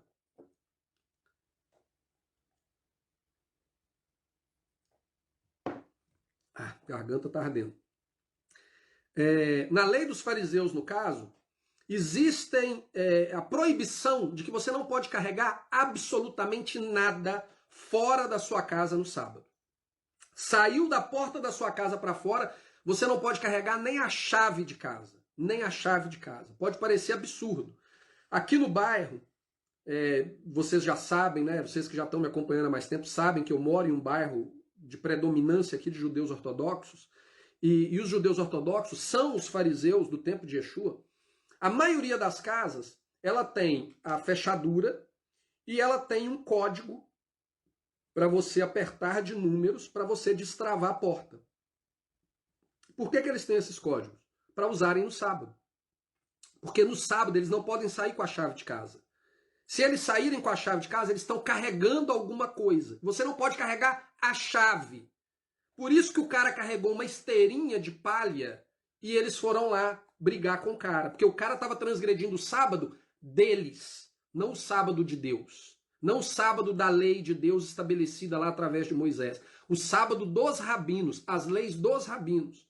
Eles não carregam guarda-chuva, eles não carregam absolutamente nada. A minha esposa estava comentando comigo que as mulheres, elas usam peruca. 99,999% delas, quando elas se casam, elas raspam a cabeça e o resto da vida delas, elas usam peruca. E o que elas fazem? Elas usam um plástico que tampa o cabelo, né? E para quando está chovendo, para não molhar. Porque as perucas sempre têm ali os penteados bonitos, etc. E tem algumas perucas, inclusive, que o cabelo é artificial, então estraga a peruca. Então elas botam essa capinha de plástico em cima da cabeça para não molhar. Elas tomam banho de chuva, mas o cabelo tem que ficar sequinho. Só que, durante o sábado, você só pode usar aquilo que você veste. Você não pode carregar nada que não seja a sua roupa. Se faz parte da sua roupa, tudo bem. Se não faz parte do que você está vestindo, você não pode carregar. Então a minha esposa estava me explicando que o que elas fazem com essa capinha de plástico? Elas enrolam ela e enfiam ela na saia. E ela fica dentro da saia da mulher. Só que, se ela, por algum motivo, for mexer e essa sacolinha cair no chão, ela não pode pegar a sacolinha. Enquanto ela está no corpo dela, junto à roupa dela, ela pode tirar do vestido e colocar na cabeça. Mas se cair no chão e ela pegar, para eles, ela está transgredindo o sábado. Então esse é o nível de regra que eles têm, entre inúmeras outras, que nós vamos ver mais para frente. Todos os milagres que Yeshua fez no sábado, ele estava violando uma lei rabínica. Só que quando a gente não sabe nada do Antigo Testamento, ou muito pouco do Antigo Testamento, e absolutamente nada sobre judaísmo, a gente pega o texto bíblico e fica criando as coisas da nossa própria cabeça. E aí a gente vira e fala, não, Jesus transgrediu para mostrar que eu posso transgredir. E aí você continua vivendo na prática da transgressão da lei, e um dia quando você se vê com Deus, Deus, mas Jesus transgrediu o sábado, então por que você está me penalizando por eu ter transgredido? E ele vai te perguntar, que dia que ele transgrediu? Que dia que ele transgrediu? Por causa da nossa ignorância, e a palavra de Deus fala que o meu povo se perde por falta de conhecimento, porque eles rejeitam a minha lei, eu os rejeitarei. E todo mundo que cita esse texto gosta de falar, o meu povo se perde por falta de conhecimento. Mas não citam o resto do texto, que fala que o povo rejeitou a lei de Deus, e porque eles rejeitaram a lei de Deus, Deus os rejeitou. Então o povo que um dia vai chegar diante de Deus e falar, mas eu nunca guardei sábado, eu nunca preocupei com isso, porque Jesus me mostrou que eu não precisava. E aí Deus vai falar, olha, você se destrói por falta de conhecimento. Porque você rejeitou a minha lei, você não a conhece. E aí você julgou que a lei judaica era a minha lei, e ao jogar no lixo a lei judaica, que você deveria realmente jogar no lixo, você jogou junto com ela a minha, e se tornou um transgressor da minha lei. O que Jesus, o que Yeshua fez aqui, foi jogar no lixo a lei judaica. O que ele profanou aqui foi a lei judaica. Então, quando a gente volta aqui para esse contexto e para essa realidade, então, dentre vários aspectos das leis estabelecidas pelo judaísmo com relação à observação do sábado, existem essas duas, a distância máxima que você pode caminhar e o fato de que você não pode carregar nada fora da sua casa. Teve uma vez que eu fui entregar uma encomenda e já para eles o sábado entra, por exemplo, o sábado deveria entrar no pôr do sol, mas eles já começam a contar o sábado cerca de 45 minutos antes do pôr do sol, eles para eles já é sábado, né? Eles fazem a oração deles lá, acende uma vela, faz a oração lá na vela, e para eles ali já começou o sábado. A partir daquele momento, eles entram no módulo sábado, né? Tudo deles agora vai ser segundo as regras do sábado judaico. E aí eu fui entregar uma encomenda no final do dia, da sexta-feira, e era uma sacola. E na hora que eu cheguei na porta da casa, a mulher abriu a porta para mim, e eu fui entregar para ela, e ela fez, não, coloca aqui dentro. Ela não pegou da minha mão, porque se ela colocasse a mão dela do lado de fora da porta para pegar a sacola e entrasse com a sacola para dentro da casa dela, ela estaria transgredindo o sábado. Então o que eu fiz? Eu tive que pôr a sacola no chão dentro da casa dela, aí ela pegou a sacola. Por quê? Porque a partir do momento que ela está dentro da porta da casa dela, os rabinos determinaram que não é mais pecado. Dentro da casa dela, ela pode carregar nas costas dela o sofá da casa, subindo a escada e descendo o dia inteiro. Pode ficar o sábado inteiro carregando o sofá da casa nas costas. Mas do lado de fora, ela não pode andar com uma sombrinha. Ela não pode andar com um lenço. Não podem sair para colocar o lixo na lixeira. Essa é a realidade que o povo vivia na época. E aí o que os rabinos fizeram já na época de Yeshua? Eles criaram uma regra que é o seguinte. Se você pegar um objeto seu, da sua casa, e posicionar um ou mais objetos, e posicionar em determinadas regiões da cidade, a distância entre a sua casa e aquele objeto que pertence a você, ele passa a ser uma extensão da sua casa. Aquele objeto é chamado de Eruv. E-R-U-V. A lei do Eruv, ela determina que o objeto que pertence a você, sendo colocado longe de você, desde que esteja dentro da distância de um sábado, você pode carregar qualquer coisa, não só mais dentro da sua casa, mas dentro dessa área. Só que a partir do momento em que, no dia anterior ao sábado, você colocou o seu eruv, você colocou o seu objeto ali, o que você pode fazer? Se a minha casa agora, que era aqui, ela agora vem até aqui, eu posso pegar daqui, eu já tenho de novo um sábado de distância para mim caminhar. Eu posso colocar outro objeto. Então o que acontece? Eu posso criar uma distância infinita para mim caminhar e para mim carregar os meus objetos sem problema algum. Por quê? Porque os rabinos deixaram. o Deus na terra, que são os rabinos, é igual o Papa para a Igreja Católica. Se ele falou, meu amigo, quem é Deus para falar o contrário? É ele que manda, não é Deus que manda. Então, se o rabino falou que eu não posso carregar nada, falou que eu não posso andar uma distância, mas ele criou um sistema para que eu me submeta a ele, a fim de que eu possa andar o tanto que eu quiser e carregar o que eu quiser, ótimo. O rabino é que manda, eu vou seguir a linha do rabino. E eu vou obedecer a regra dele. Então, com esse sistema, os rabinos que criaram as leis, que inventaram a lei que Deus nunca estabeleceu, eles criaram o peso, e para poder tirar o peso das costas dele, eles inventaram o drible da vaca. Inventaram a maneira de driblar a própria lei que eles inventaram. Olha que loucura, olha que coisa de louco que eles fizeram. Hoje em dia, essa lei ainda é praticada pelo povo judeu. Só que eles modificaram ela um pouco. Então, o que os judeus fizeram hoje em dia? Antes era algo individual. Cada indivíduo ele tinha que colocar o objeto e seguir essas distâncias e etc. Hoje, eles estabeleceram o seguinte: eles pegam um fio de metal e os rabinos pegam esse fio de metal e eles marcam uma determinada área da cidade aonde esse fio de metal passar e marcar, aquela região é considerada Eruv. Talvez a minha expressão aqui para a região não esteja 100% correta, mas o sentido é esse. Né? Aquele sentido do Eruv lá, do objeto que te dava essa liberdade, passou a ser esse fio de metal que fica no alto. E dentro daquela área, você pode fazer algumas coisas que sem aquela área delimitada, você não poderia fazer no dia de sábado, a não ser dentro da sua casa. Então, eles facilitaram ainda mais a coisa. E aí, quando a gente vira e fala assim, não, Marcelo, mas não é possível. Não é possível que isso existe até o dia de hoje. E aí, quando eu estava preparando o estudo aqui, eu fiz questão de pesquisar. Na verdade, eu fui pesquisar aonde fala do Eruv. E o Eruv, essa lei, ela está no Talmud, Shabat 6a e 8b.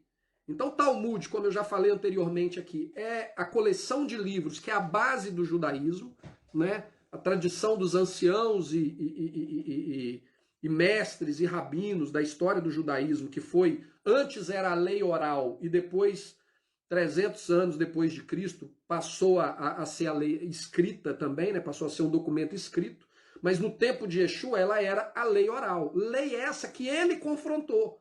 Isso era o problema, esse era o pecado de Israel naquela época. Eram essas hipocrisias. Não era mais transgredir o sábado. Era transgredir a lei que determinou que ninguém poderia acrescentar ou diminuir da lei de Deus. Por isso que ele não estava lá falando com o povo a respeito de queimar criança para Moloque, porque ninguém mais estava queimando criança para Moloque naquela época. E da mesma forma, ninguém mais estava se esquecendo das festas, estava se esquecendo dos sábados. Mas eles celebravam o sábado de maneira errada. Eles guardavam as festas de maneira errada, por razões erradas. Eles ofereciam sacrifícios por razões erradas, com corrupção, com desonestidade. Esse foi o ponto que ele focou para tratar. Quando a gente compreende a história e o contexto, a gente consegue entender o que Yeshua veio nos ensinar. Então, o Talmud, tratando a respeito do Shabat, que é a palavra sábado em hebraico, 6a e 8b é onde fala dessa lei que eu estou comentando com vocês. E quando eu estava pesquisando a respeito disso para preparar o estudo de hoje, eu achei uma reportagem na BBC inglesa, né, a rede de jornalismo inglês, que trata a respeito do Eruv. Porque em 2003 foi construído a primeira linha de Eruv aqui em Londres. E eu vou ler para vocês o que está escrito. Eu vou colocar o link quando eu terminar o estudo aqui, eu vou colocar o link nos comentários aqui do vídeo. E quando eu passar o vídeo para o YouTube, eu vou colocar o link também na descrição do vídeo lá, essa reportagem da BBC. E aqui o texto da BBC ele fala o seguinte: o maior eruv da Grã-Bretanha foi criado em fevereiro de 2003. O eruv tem uma fronteira de 11 milhas de comprimento. 11 milhas são 17 para 18 quilômetros de comprimento de fio passado em algum lugar aí no céu, em algum lugar. Eu conheço a região onde está. Eu trabalho aqui no meu bairro, não é no meu bairro. Eu trabalho aqui, eu vou muito para esse outro bairro, porque é um outro bairro de judeus ortodoxos. E aí fala aqui, ó, o eruv tem uma fronteira de 11 milhas de comprimento, ou seja, cerca de 18 quilômetros de comprimento, e ele abrange uma área de 6,5 milhas quadradas, que seria... seria mais ou menos 10 quilômetros quadrados a área que ele abrange. Ele abrange Hendon, que são os bairros onde eu trabalho também, mas é um pouco longe, é meia hora de onde eu moro. Hendon, Golders Green, Hampstead Garden, parte de Childs Hill, Creekwood, East Finchley, Finchley e Mill Hill. Então é uma região bem grande do norte-oeste de Londres, aonde eles passaram esse fio e simplesmente porque eles passaram um fio no céu e determinaram que essa área é uma área de eruv, eles estão permitidos pelos rabinos a fazerem coisas ali que, segundo a própria lei dos rabinos, eles não poderiam fazer durante o sábado. Em 2006, foi criado um outro eruv na região de Edgware, que é um pouco depois dessa região que eu citei antes, e a terceiro eruv foi construído em Boreham Wood, em março de 2007. Não conheço, não me lembro exatamente onde que é essa região aqui. Mas então aqui em Londres, em região onde os judeus ortodoxos moram, na minha região aqui, curiosamente, não existe. Só que aí tem uma curiosidade. Os ortodoxos daqui, eles falam que os ortodoxos de Golders Green, que é uma das regiões onde existe esse eruv, eles não são ortodoxos de verdade. Os ortodoxos daqui são mais santos do que os ortodoxos de lá, na concepção deles. Por quê? Porque eles não chegam a tão grande absurdo de ter feito essa linhazinha. Acredito que aqui no bairro eles ainda têm essas regras de se você coloca um objeto numa determinada distância, você ainda pode ir, porque o patrão, o marido da patroa da minha esposa, de vez em quando ele coloca o carro dele no outro lugar, porque aí ele pode ir até lá na casa da outra pessoa. Então, aqui ainda eles usam a técnica antiga do tempo de Jesus. Esses outros já modernizaram. Não, passa um fioinho no alto aí, que quem tiver dentro dessa fiação pode fazer tudo. E na reportagem, fala o seguinte, dentro desse eruv, você pode fazer o seguinte, você pode carregar as chaves da sua casa, mas não as chaves do carro, nem as chaves do escritório. A da casa pode, mas se você carregar a chave do escritório ou a chave do seu carro, você está em violação ao sábado. Você pode carregar um lenço. Você não poderia carregar um lenço. Você peca contra Deus. Você vai morrer apedrejado se você carregar um lenço no sábado. Você pode carregar comida e bebida, se for para comer no sábado. Olha o absurdo. Segundo a lei judaica, você não pode sair de casa carregando comida e bebida. Aí quando a gente vai falar para alguém que cresceu dentro do cristianismo, que a única coisa que ele escutou da Bíblia é a versão cristã, e você fala a respeito do sábado, então você não pode fazer isso, não pode fazer aquilo outro, você não pode respirar mais, você não pode escovar o dente mais, porque o judeu aqui não escova o dente no sábado. Ele não faz nada no sábado. Para vocês terem uma ideia, a fralda do neném, ela tem o adesivo ali, né, que você tem que abrir para colocar a fraldinha do neném. Na sexta-feira, eles já deixam o adesivo aberto, porque no sábado você não pode puxar o adesivo da fralda para colocar no neném. Então você já deixa a fralda aberta e com o adesivo já fora para você poder usar, porque senão você não vai poder usar. Você não pode cortar o papel higiênico no sábado. Aí o papel higiênico é umas folhinhas igual guardanapo, separadas, um monte de folhinhas separadas que eles usam, ou eles já deixam picado, dobrado, para poder usar no sábado. Eu ouvi que em Israel, na verdade, você acha no supermercado o papel higiênico do sábado, que já é os bolinhos separadinhos, que aí você já tem a quantidade exata para fazer o serviço. A minha esposa está comentando aqui que teve uma vez que chamaram ela para ir num sábado lá na casa deles, porque alguém precisava fazer uma maquiagem e passar um batom. E aí eu vou tratar dessa outra hipocrisia aqui para frente. Então, você não pode fazer nada. Olha o absurdo, você não pode carregar comida no sábado. Aí quando o cristão vê isso, ele acha que isso é lei de Deus.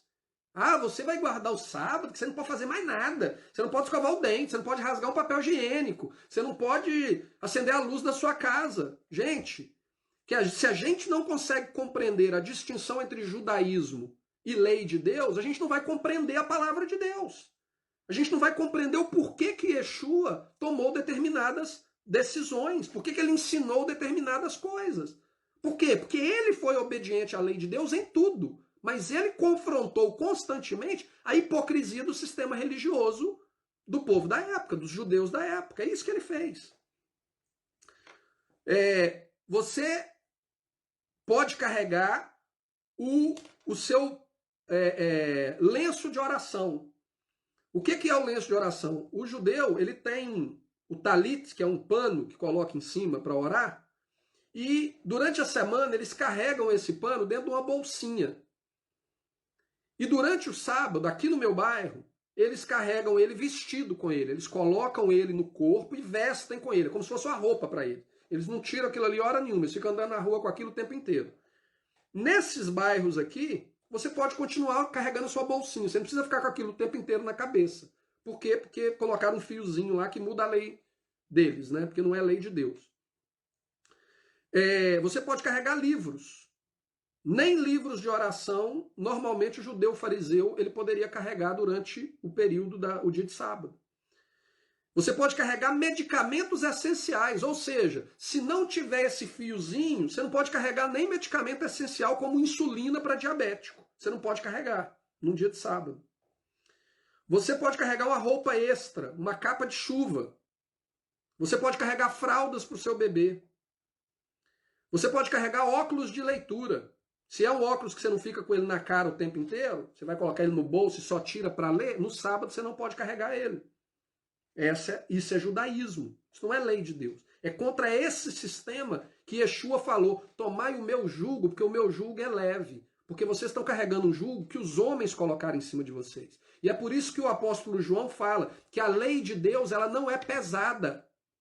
Mas aí quando as pessoas não compreendem essa distinção, eles acham que quando você vai cumprir a lei de Deus, viver em obediência à lei de Deus, você está se sujeitando a isso aqui. Não é isso aqui. A lei de Deus não é pesada. O apóstolo João fala isso nas suas cartas. Jesus fala, o jugo dele é leve. Por quê? Porque o jugo que ele apresenta para o povo é a obediência a Deus e não a obediência aos homens. Você pode empurrar um carrinho de bebê ou cadeira de roda. Você não pode empurrar a cadeira de roda durante o sábado, segundo eles. E você pode usar um andador ou uma muleta. Você não pode. Então aquele homem que estava ali há 38 anos aleijado, e Yeshua o cura e fala com ele: cara, carrega a sua cama. Praticamente isso aqui é a sua casa. Praticamente isso aqui é onde você viveu 38 anos. Pelas ruas, sentado em cima desse pano, dessa esteira. E agora toma ela e carrega. Seria como se o cara tivesse uma bengala e ele falasse: ó, pega a sua bengala e leva embora para casa. Opa, o cara está em pecado porque ele carregou a bengala dele. A lei deles fala que você não pode carregar a bengala. E nós vamos ver outras curas de Jesus aí que é da mesma proporção.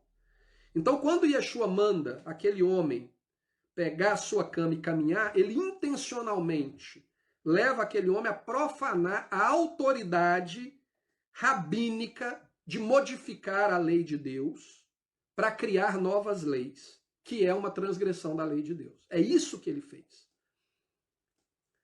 Para aquele homem, sua esteira era a sua casa. Ao carregá-la, não seria diferente do que os próprios rabinos faziam.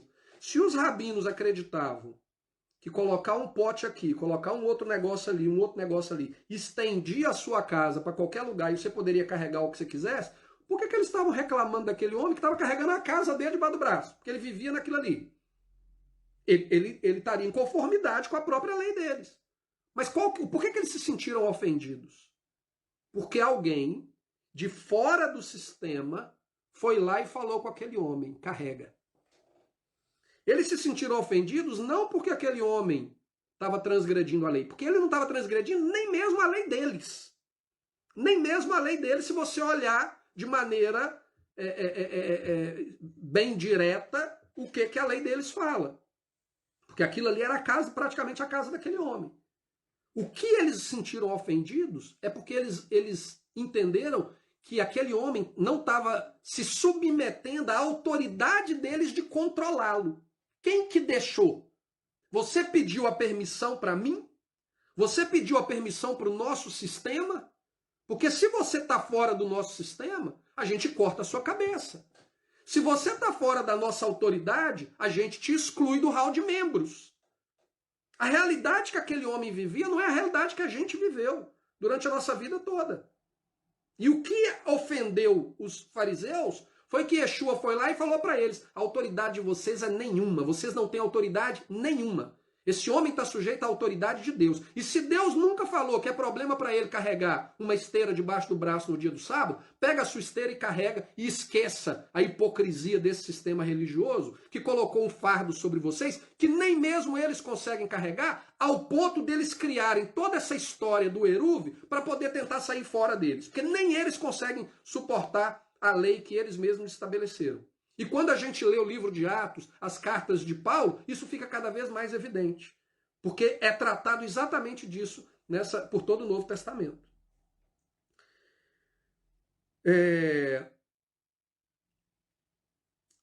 Os judeus, então, eles ficaram sabendo que foi Yeshua que deu aquela autoridade, e a partir daquele momento eles procuraram matá-lo. Não por ele ter transgredido a lei de Deus, mas por ele ter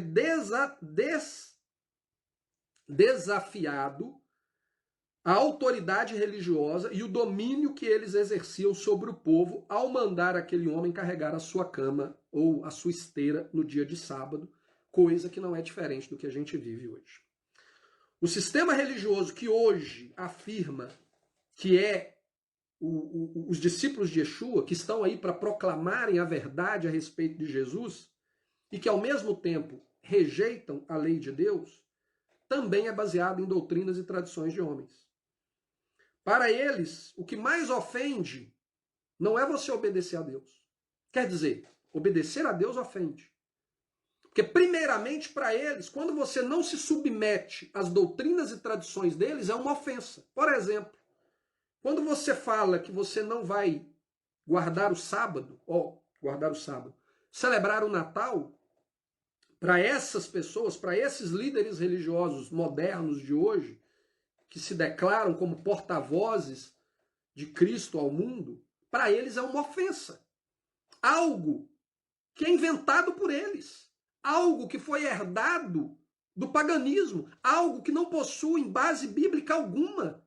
Em todo o Novo Testamento, que cobre um período de 100 anos de história, desde o nascimento de Yeshua até ali o livro de Apocalipse, nós não temos uma menção de ninguém que nunca celebrou o aniversário de Jesus, ou o Natal, ou coisa desse tipo.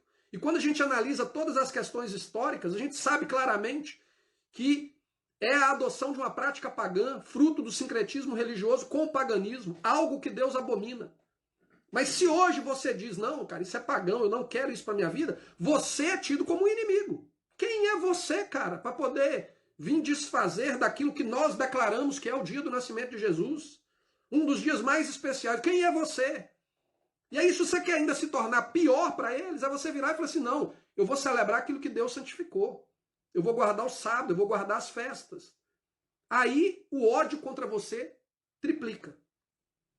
Aí fica pior. Porque, além de não aceitar a nossa invenção, você ainda quer se submeter à lei de Deus? Que absurdo, cara. Nós temos que te matar. Os fariseus que procuraram matar Yeshua naquele tempo, hoje em dia, seriam os líderes religiosos do cristianismo. Yeshua que viesse hoje, ele sofreria a mesma perseguição que ele sofreu há 2000 anos atrás. Só que dessa vez por aqueles que dizem ser porta-vozes da mensagem que ele veio pregar. O último tópico do dia é a pregação no dia de Shavuot. Esse evento aconteceu no sábado, no 7º sábado da contagem dos sábados para Shavuot, e o dia seguinte era Pentecoste. Então Yeshua se encontra com aquele homem no templo, fala para ele quem ele era, ele então vai até os judeus e fala, olha, o homem que me curou é o tal de Jesus. E aí o texto nos diz o que acontece logo em seguida. Primeiramente, Lucas capítulo 3, versículo 19 e 20. Mas Herodes, o tetrarca, sendo repreendido por ele, por causa de Herodias, mulher de seu irmão, e por todas as maldades que o mesmo Herodes havia feito, acrescentou ainda sobre todas a de lançar João no cárcere. Então, no dia de Shavuot, no período em torno à festa de Shavuot, quando Yeshua desce da Galileia, né, ele teve na Judéia na Páscoa, foi batizado antes, foi para o deserto, voltou, 40 dias depois, voltou para Galileia, foi para Jerusalém, festejou a Páscoa, João batizava um pouco mais para o sul, Jesus batizava, os discípulos de Jesus batizavam um pouco mais para o norte, depois João dá testemunho para os fariseus, Jesus sobe para Galileia. Quando, 7 semanas depois, Jesus volta para celebrar Pentecoste, Shavuot, ele então é informado de que João havia sido preso. Então a prisão de João ela acontece há algum tempo dentro desse período de tempo aí, antes da festa de Shavuot. E a gente consegue ver isso porque em João capítulo 5, do versículo 16 a 47, a gente vê que Yeshua passa a se referir a João no passado. E não mais como ele está pregando. Ele pregou, ele ensinou. Então a gente já vê que João já não tinha mais a oportunidade de praticar mais o seu ministério. Então, para concluir aqui, eu quero ler com vocês, então, João capítulo 5, de 16 a 47. E os judeus perseguiam Jesus, porque fazia estas coisas no sábado. Mas ele lhes disse, meu pai trabalha até agora e eu trabalho também. Por isso, pois, os judeus ainda mais procuravam matá-lo, porque não somente violava o sábado, mas também dizia que Deus era o seu próprio pai, fazendo-se igual a Deus. Então lhe falou Jesus, em verdade vos digo, que o filho nada pode fazer de si mesmo, senão somente aquilo que vir fazer o pai, porque tudo que este fizer, o filho também semelhantemente o faz. Então essa é a função do profeta prometido em Deuteronômio capítulo 18. Ele não veio para fazer a vontade dele. Ele não veio para criar a nova religião dele, para inventar um novo sistema. Ele veio para fazer aquilo que o pai já havia determinado nas Escrituras e ele veio para corrigir o que estava errado em Israel. Simplesmente isso. E esse é o testemunho que ele dá quando os fariseus vêm questioná-lo e ele fala para eles, cara, quem vocês estão achando que vocês são? Porque eu fui enviado para cumprir a vontade do meu pai. E a vontade do meu pai é que as pessoas sejam submissas a eles e não a vocês. Bando de hipócritas. Vocês vão ver o que ele vai falar no final da passagem. E aí ele continua. Porque o pai ama o filho e lhe mostra tudo o que faz. E maiores obras que estas lhe mostrará para que vos maravilheis. Pois assim como o pai ressuscita e vivifica os mortos, assim também o filho vivifica aqueles a quem quer. E o pai a ninguém julga, mas o filho confiou todo o julgamento, a fim de que todos honrem o filho do modo por que honram o pai. Quem não honra o filho, não honra o pai que o enviou. Em verdade vos digo, quem ouve a minha palavra e crê naquele que me enviou, tem a vida eterna. Não entra em juízo, mas passou da morte para a vida. Quem ouve a minha palavra e crê naquele que me enviou, tem a vida eterna. O que é crer na palavra dele? É crer naquilo que ele veio ensinar. É crer no que Ele veio estabelecer segundo a vontade do Pai, cumprindo a vontade do Pai. Não é apenas crer que ele morreu e ressuscitou. Até porque no momento em que ele fala isso aqui para os judeus, ele ainda estava ali na 15ª, 16ª semana do seu ministério, ele ainda não havia falado de maneira explícita, em momento algum, que um dia ele morreria e ressuscitava. Ele havia falado, como a gente viu, acho que no estudo anterior, ele vira simplesmente e fala, derrubem esse templo e em 3 dias eu vou ressuscitar. Mas ele não dá explicação a respeito do que era. A mensagem que ele estava pregando não era a mensagem, acredite que eu morri e ressuscitei. Nunca foi isso. A mensagem que ele veio pregar foi, arrependei-vos. Voltem para a obediência ao Pai. Abandonem tudo aquilo que ofende, que transgride a lei de Deus. Reestabeleça a aliança com o Pai, em fidelidade, em obediência aos seus estatutos e juízos. Essa é a mensagem que ele veio pregar. E ele fala, aquele que ouve a minha palavra e crê naquele que me enviou, tem a vida eterna, não entra em juízo, mas passou da morte para a vida. Em verdade vos digo, que vem a hora, e já chegou, em que os mortos ouvirão a voz do Filho de Deus, e os que ouvirem viverão. Porque assim como o Pai tem vida em si mesmo, também concedeu ao Filho ter vida em si mesmo.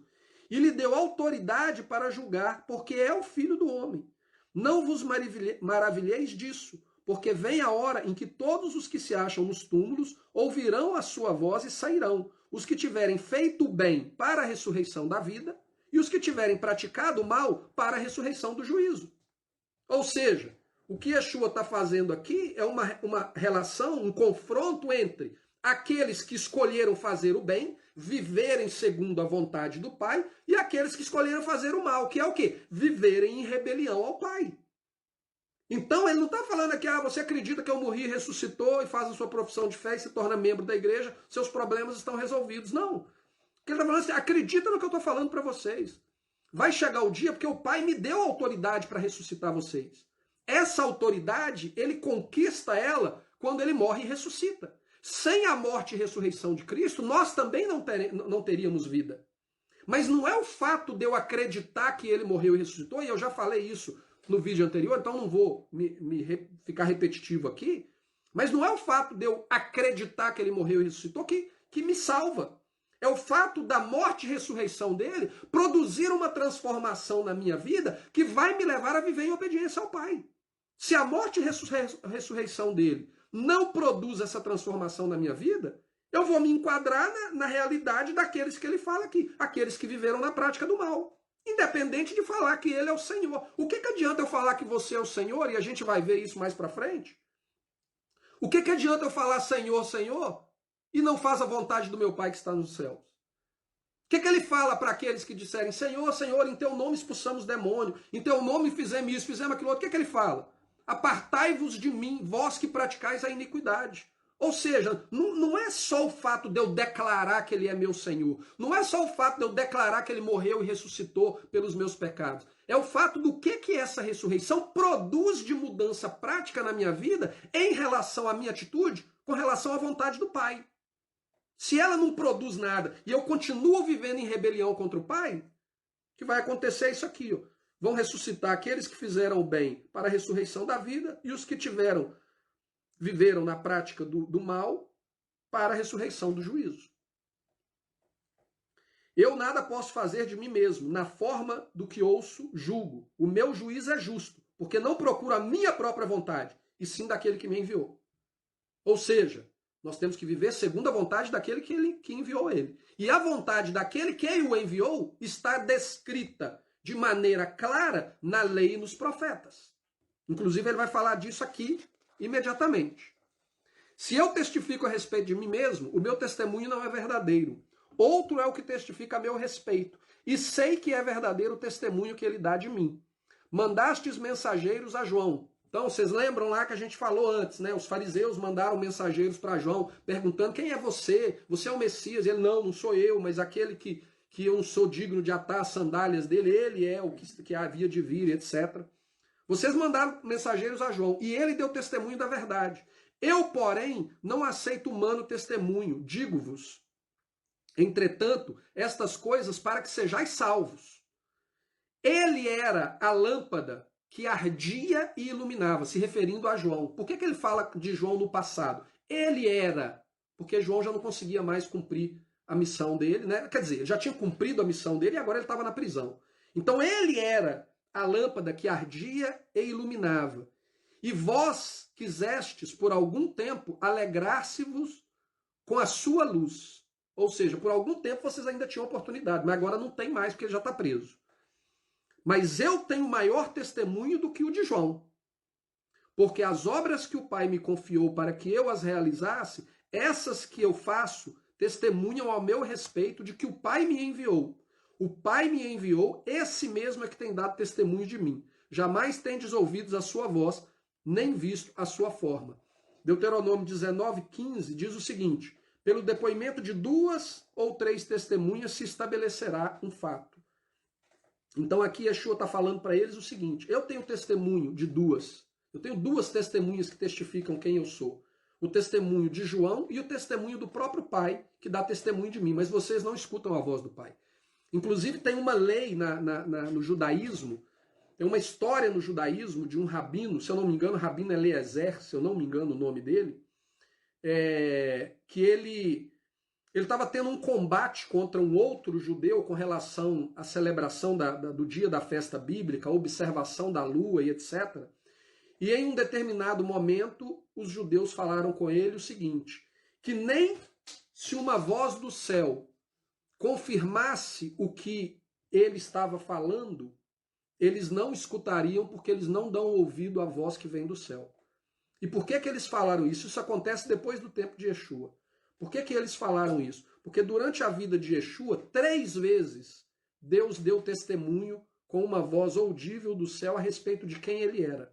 E aí, posteriormente, o que o judaísmo estabeleceu? Nós não damos ouvido à voz do céu mais. Por quê? Porque para rejeitar Yeshua, eles têm que rejeitar o testemunho do próprio Deus. Então, a voz que vier do céu para a gente não vale mais nada. E aqui Yeshua fala isso. Olha, ele deu testemunho de mim e vocês não o escutam.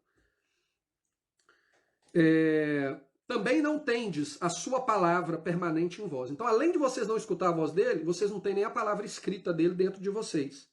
Porque não credes naquele a quem ele enviou. Examinai as escrituras, porque julgais ter nelas a vida eterna. E são elas mesmas que testificam de mim. Ou seja, vocês acreditam que a vida eterna vem das escrituras. E são elas mesmas que dão testemunho de mim, mas vocês não acreditam nela. Contudo, não quereis vir a mim para terdes vida. Ou seja, vocês sabem que as escrituras testificam de mim, mas vocês preferem rejeitar as escrituras porque vocês não querem vir a mim para receber vida. Por quê? Porque vir a mim quer dizer você ter que abrir mão da sua religião. Você ter que abrir mão daquilo que você ama mais do que a Deus.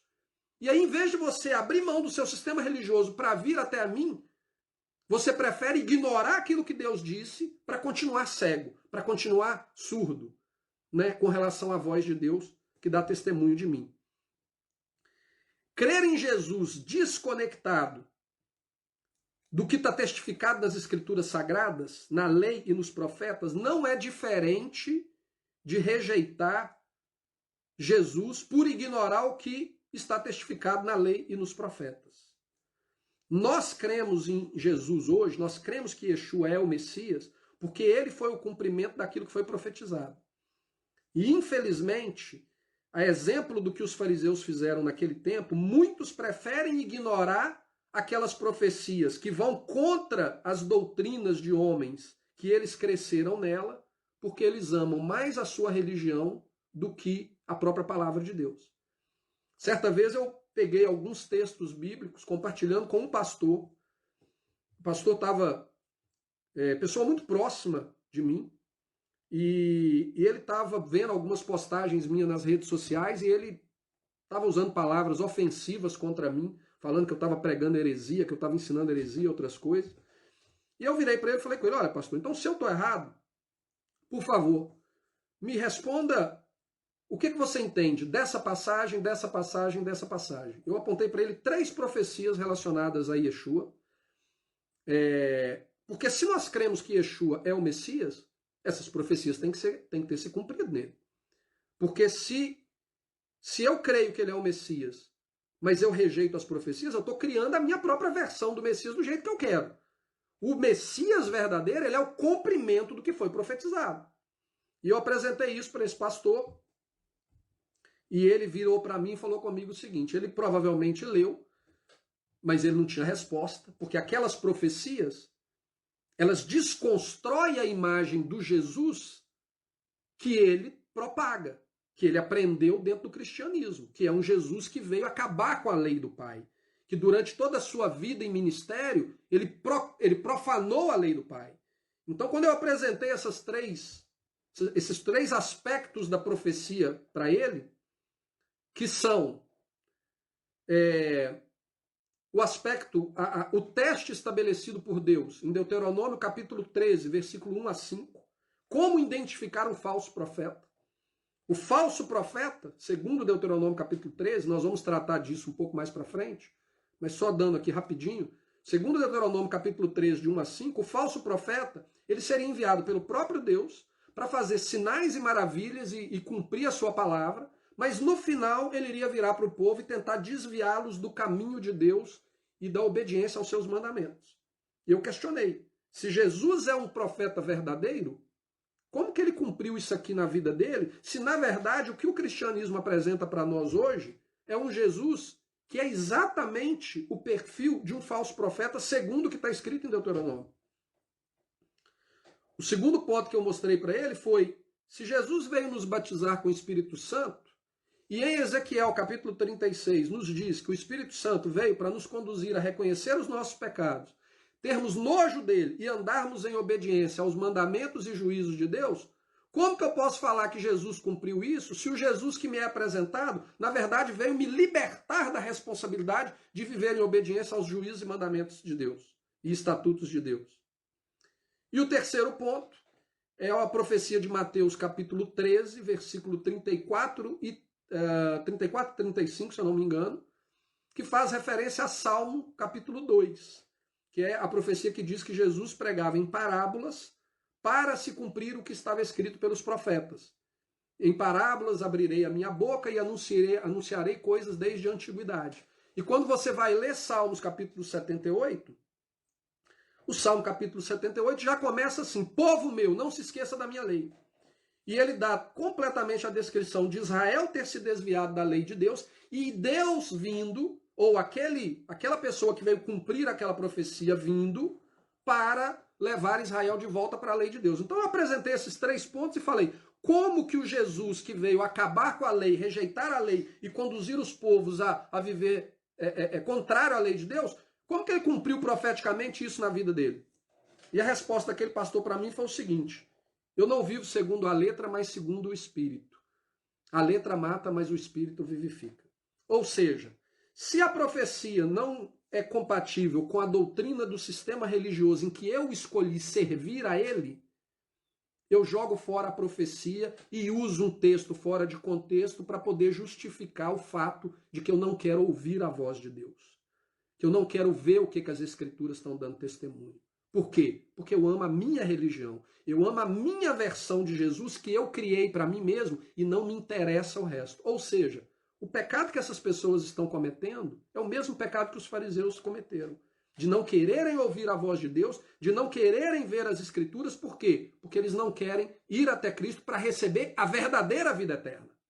Eles querem brincar de religião. Só que brincar de religião não vai te conduzir para a vida eterna, ele vai te conduzir para a destruição. Porque você vai continuar vivendo em rejeição a Deus e submissão aos homens. E você vai ser guiado por cegos que guiam cegos direto para o abismo. Essa é a realidade. Eu não aceito glória que vem de homens. Sei, entretanto, que não tendes em vós o amor de Deus. Essa é a realidade dos que rejeitam o testemunho das Escrituras e a própria voz de Deus. Vocês não têm o amor de Deus. Eu vim em nome de meu Pai e não me recebeis. Se outro vier em seu próprio nome, certamente o recebereis. A religião é a prova disso. Eles querem a religião, mas eles não querem o próprio Filho, segundo o contexto das Escrituras. Como podeis crer, vós, os que aceitais glória um dos outros? Está falando exatamente da religião aqui. todo mundo glorificando todo mundo. Ah, o pastor tal, o rabino tal, o padre tal, o bispo tal, todo mundo dá glória para todo mundo. Mas quando é confrontado com a palavra de Deus, eu guio pelo Espírito. Que Espírito? Um espírito que rejeita aquilo que o Espírito inspirou a ser escrito por homens, usados por Deus, não é o Espírito de Deus, é o Espírito do diabo. É o Espírito do inimigo. Porque o Espírito de Deus, ele veio para nos guiar em toda a verdade. E a palavra dele é a verdade. Então a pessoa querer utilizar, eu vivo segundo o Espírito, mas não segundo a letra, para rejeitar o que está escrito na palavra de Deus, ele não está sendo guiado pelo Espírito de Deus. Como podeis crer vós, os que aceitais glórias uns dos outros, e contudo não procurais a glória que vem do Deus único? Não penseis que eu vos acusarei perante o Pai. Quem vos acusa é Moisés, em quem tendes firmado a vossa confiança. Porque se de fato cresceis em Moisés, também crereis em mim, porquanto ele escreveu ao meu respeito. Se, porém, não credes nos meus escritos, como nos seus escritos, ou seja, nos escritos de Moisés, como crereis nas minhas palavras? Ou seja, aquilo que eu falei há algum tempo atrás, acredito na semana passada. Marcelo, mas o povo judeu, eles obedeciam à lei de Deus. Não, eles não obedeciam à lei de Deus, eles obedeciam à religião deles. Eles não criam em Moisés, eles criam na religião deles. Eles não estudam a lei de Deus, eles estudam a religião deles. E aí o questionamento que a gente deve fazer hoje é o seguinte: para aqueles que hoje se declaram servos de Jesus, vocês creem naquilo que Moisés escreveu? Porque se vocês creem, se vocês rejeitam aquilo que Moisés escreveu, como que vocês creem nas palavras de Yeshua, que são as palavras de Moisés? Porque como está escrito lá em Deuteronômio 18, o Senhor teu Deus te suscitará um profeta no meio de ti e de teus irmãos, semelhante a mim, e a ele ouvirás. Versículo 18 e 19. Suscitar-se-lhes-ei um profeta do meio dos seus irmãos, semelhante a ti, em cuja boca porei as minhas palavras, e ele lhes falará tudo o que eu lhe ordenar.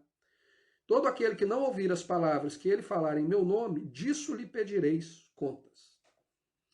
O objetivo desse estudo é justamente dar testemunho deste profeta.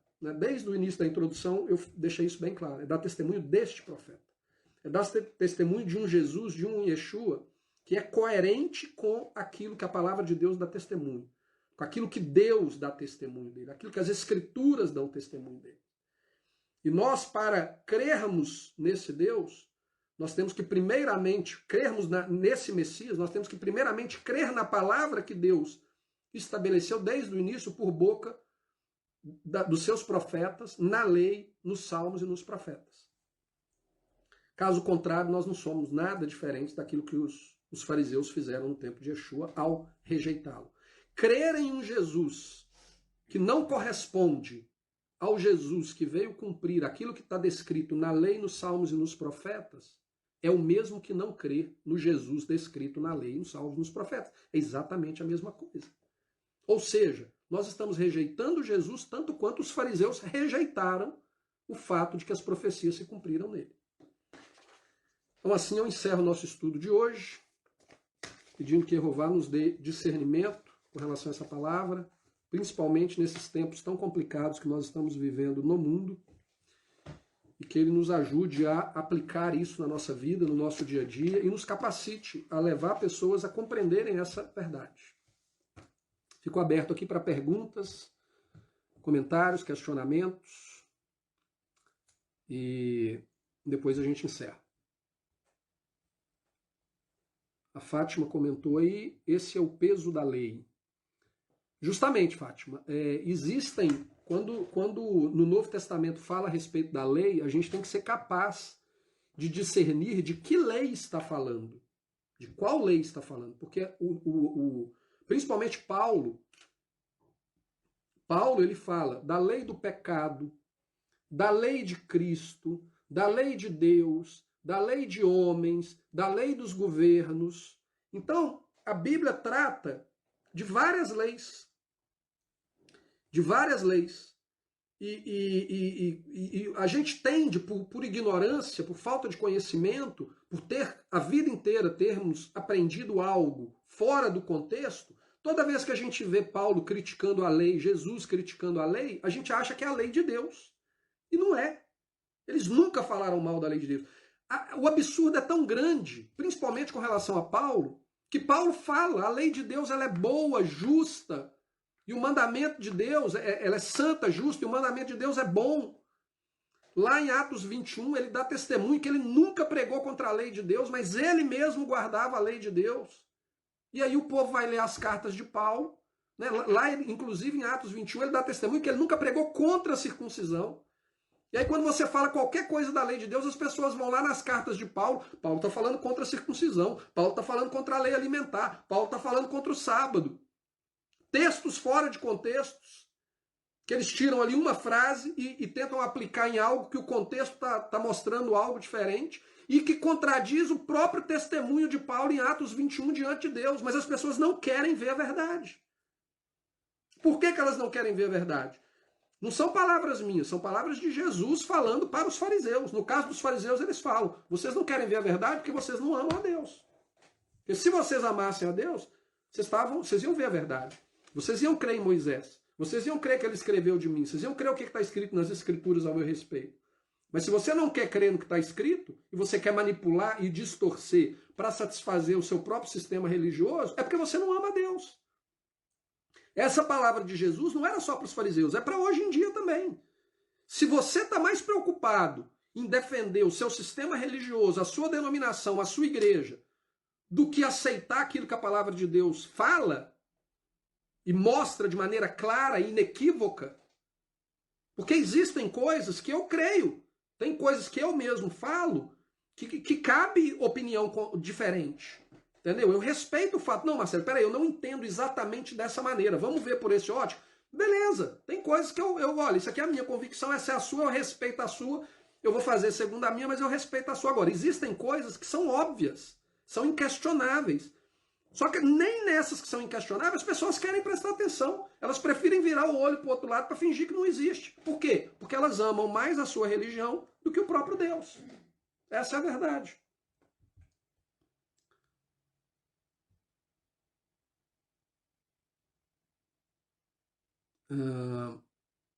É isso mesmo, a Fátima colocou aqui, né? Por esse motivo que as pessoas não dão valor à guarda do sábado. Justamente porque eles não entendem o que é. Eles não entendem. Eles confundem judaísmo com obediência à lei de Deus. E são coisas completamente opostas. Judaísmo é a transgressão da lei de Deus na prática. Segundo aquilo que o próprio Yeshua está mostrando para a gente durante a vida dele. Tapes escreveu aí, obrigado pelo estudo maravilhoso. Agradecemos a Yehová por esse estudo, pela oportunidade que ele tem nos dado de aprender essas coisas. E agora a questão é aquilo, né? Como fala Tiago, que nós não sejamos apenas ouvintes, mas praticantes, né? Que essa palavra ela entra na gente e ela nos dê discernimento para o quê? Para aplicar na nossa vida isso que está sendo falado. Fátima, exatamente. Paulo fala sobre todas elas para não seguirmos as ordens e leis de homens. Conheço muitos pastores que deturpam as escrituras exatamente como Paulo. Mas Pedro adverte a respeito disso, né? Pedro, na segunda carta de Pedro, se eu não me engano, na segunda carta, ele fala, né, que as coisas que Paulo fala são de difícil entendimento, que os indoutos e inconstantes deturpam para a sua própria perdição, assim como eles fazem com as demais escrituras. Ou seja, o alerta, Pedro deixou o alerta. Cuidado com o que Paulo escreveu. Não tenta utilizar o que Paulo escreveu, não tenta distorcer o que Paulo escreveu.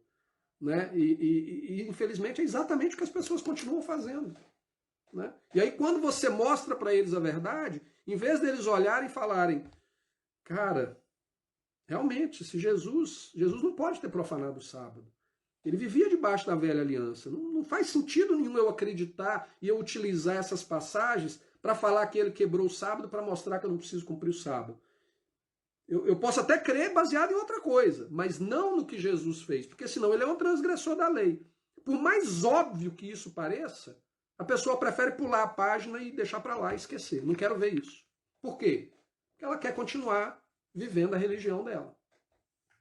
Simplesmente isso. Acho que nós não temos mais perguntas. Minha garganta está queimando já.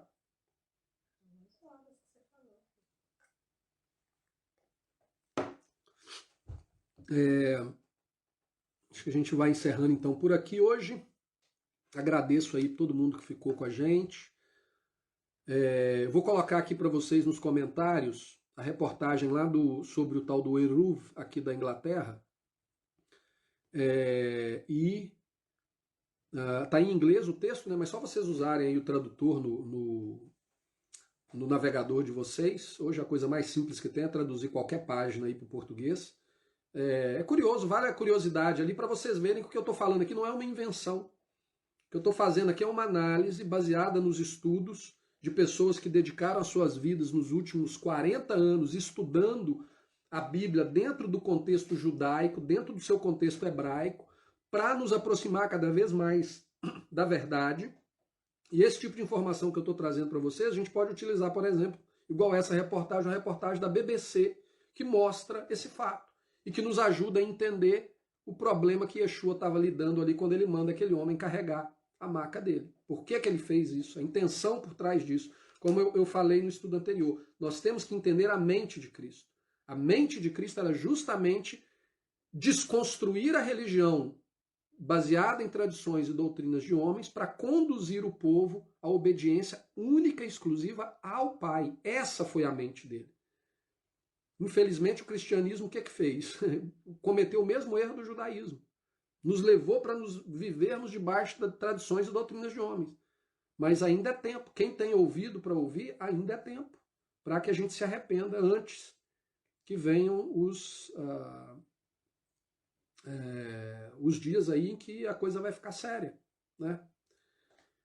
Ô Reni, você postou um negócio aí, mas eu não sei o que é não. Você postou, não apareceu nada aqui para mim não. Apareceu... É porque talvez eu estou pelo celular, talvez no computador apareceria, não sei. Você colocou um screenshot aí de alguma coisa, uma imagem, mas para mim aqui não apareceu não.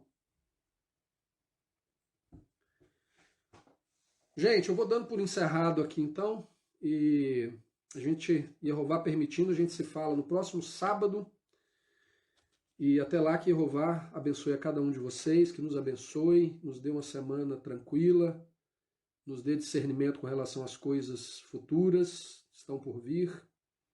Tá, o Rennes postou aí um mapa de Eruv, deve ser o mapa aqui da Inglaterra que tem lá mostrando a região aqui em Londres. Então que Yehová nos abençoe nessa semana, em nome de Yeshua, e que ele nos capacite a ajudar mais pessoas a conhecerem essa verdade. Peço a vocês, inclusive, que estão assistindo, compartilhem material, compartilhem. Eu sei que a maioria das pessoas, eles querem estudos mastigadinhos de 15 minutos, 20 minutos, meia hora, porque ficam cansados de ouvir a palavra de Deus. E os estudos aqui, normalmente é 1h30, 2 horas, eu sei que é muito longo, mas não tem como você desconstruir, corrigir um erro de 2000 anos e contextualizar o texto bíblico em 30 minutos, 40 minutos. Não tem como fazer isso. E quem realmente tem prazer pela palavra de Deus, ele se dedica aí 2 horas para poder aprender, para entender e para poder conseguir aprender a mensagem de Yeshua dentro do contexto em que Yeshua viveu e fez e praticou, para que nós realmente cumpramos o nosso papel de discípulos, que é ensinar ao mundo todas as coisas que ele ensinou lá no tempo dele em Israel. A gente só vai conseguir cumprir o nosso papel de discípulo se a gente conseguir compreender dentro do contexto de maneira correta aquilo que ele realmente ensinou. E esse é o que eu estou tentando fazer aqui. Peço a Yehová misericórdia que ele me capacite a cada dia mais para estar ajudando vocês também. Tá bom? Então fiquem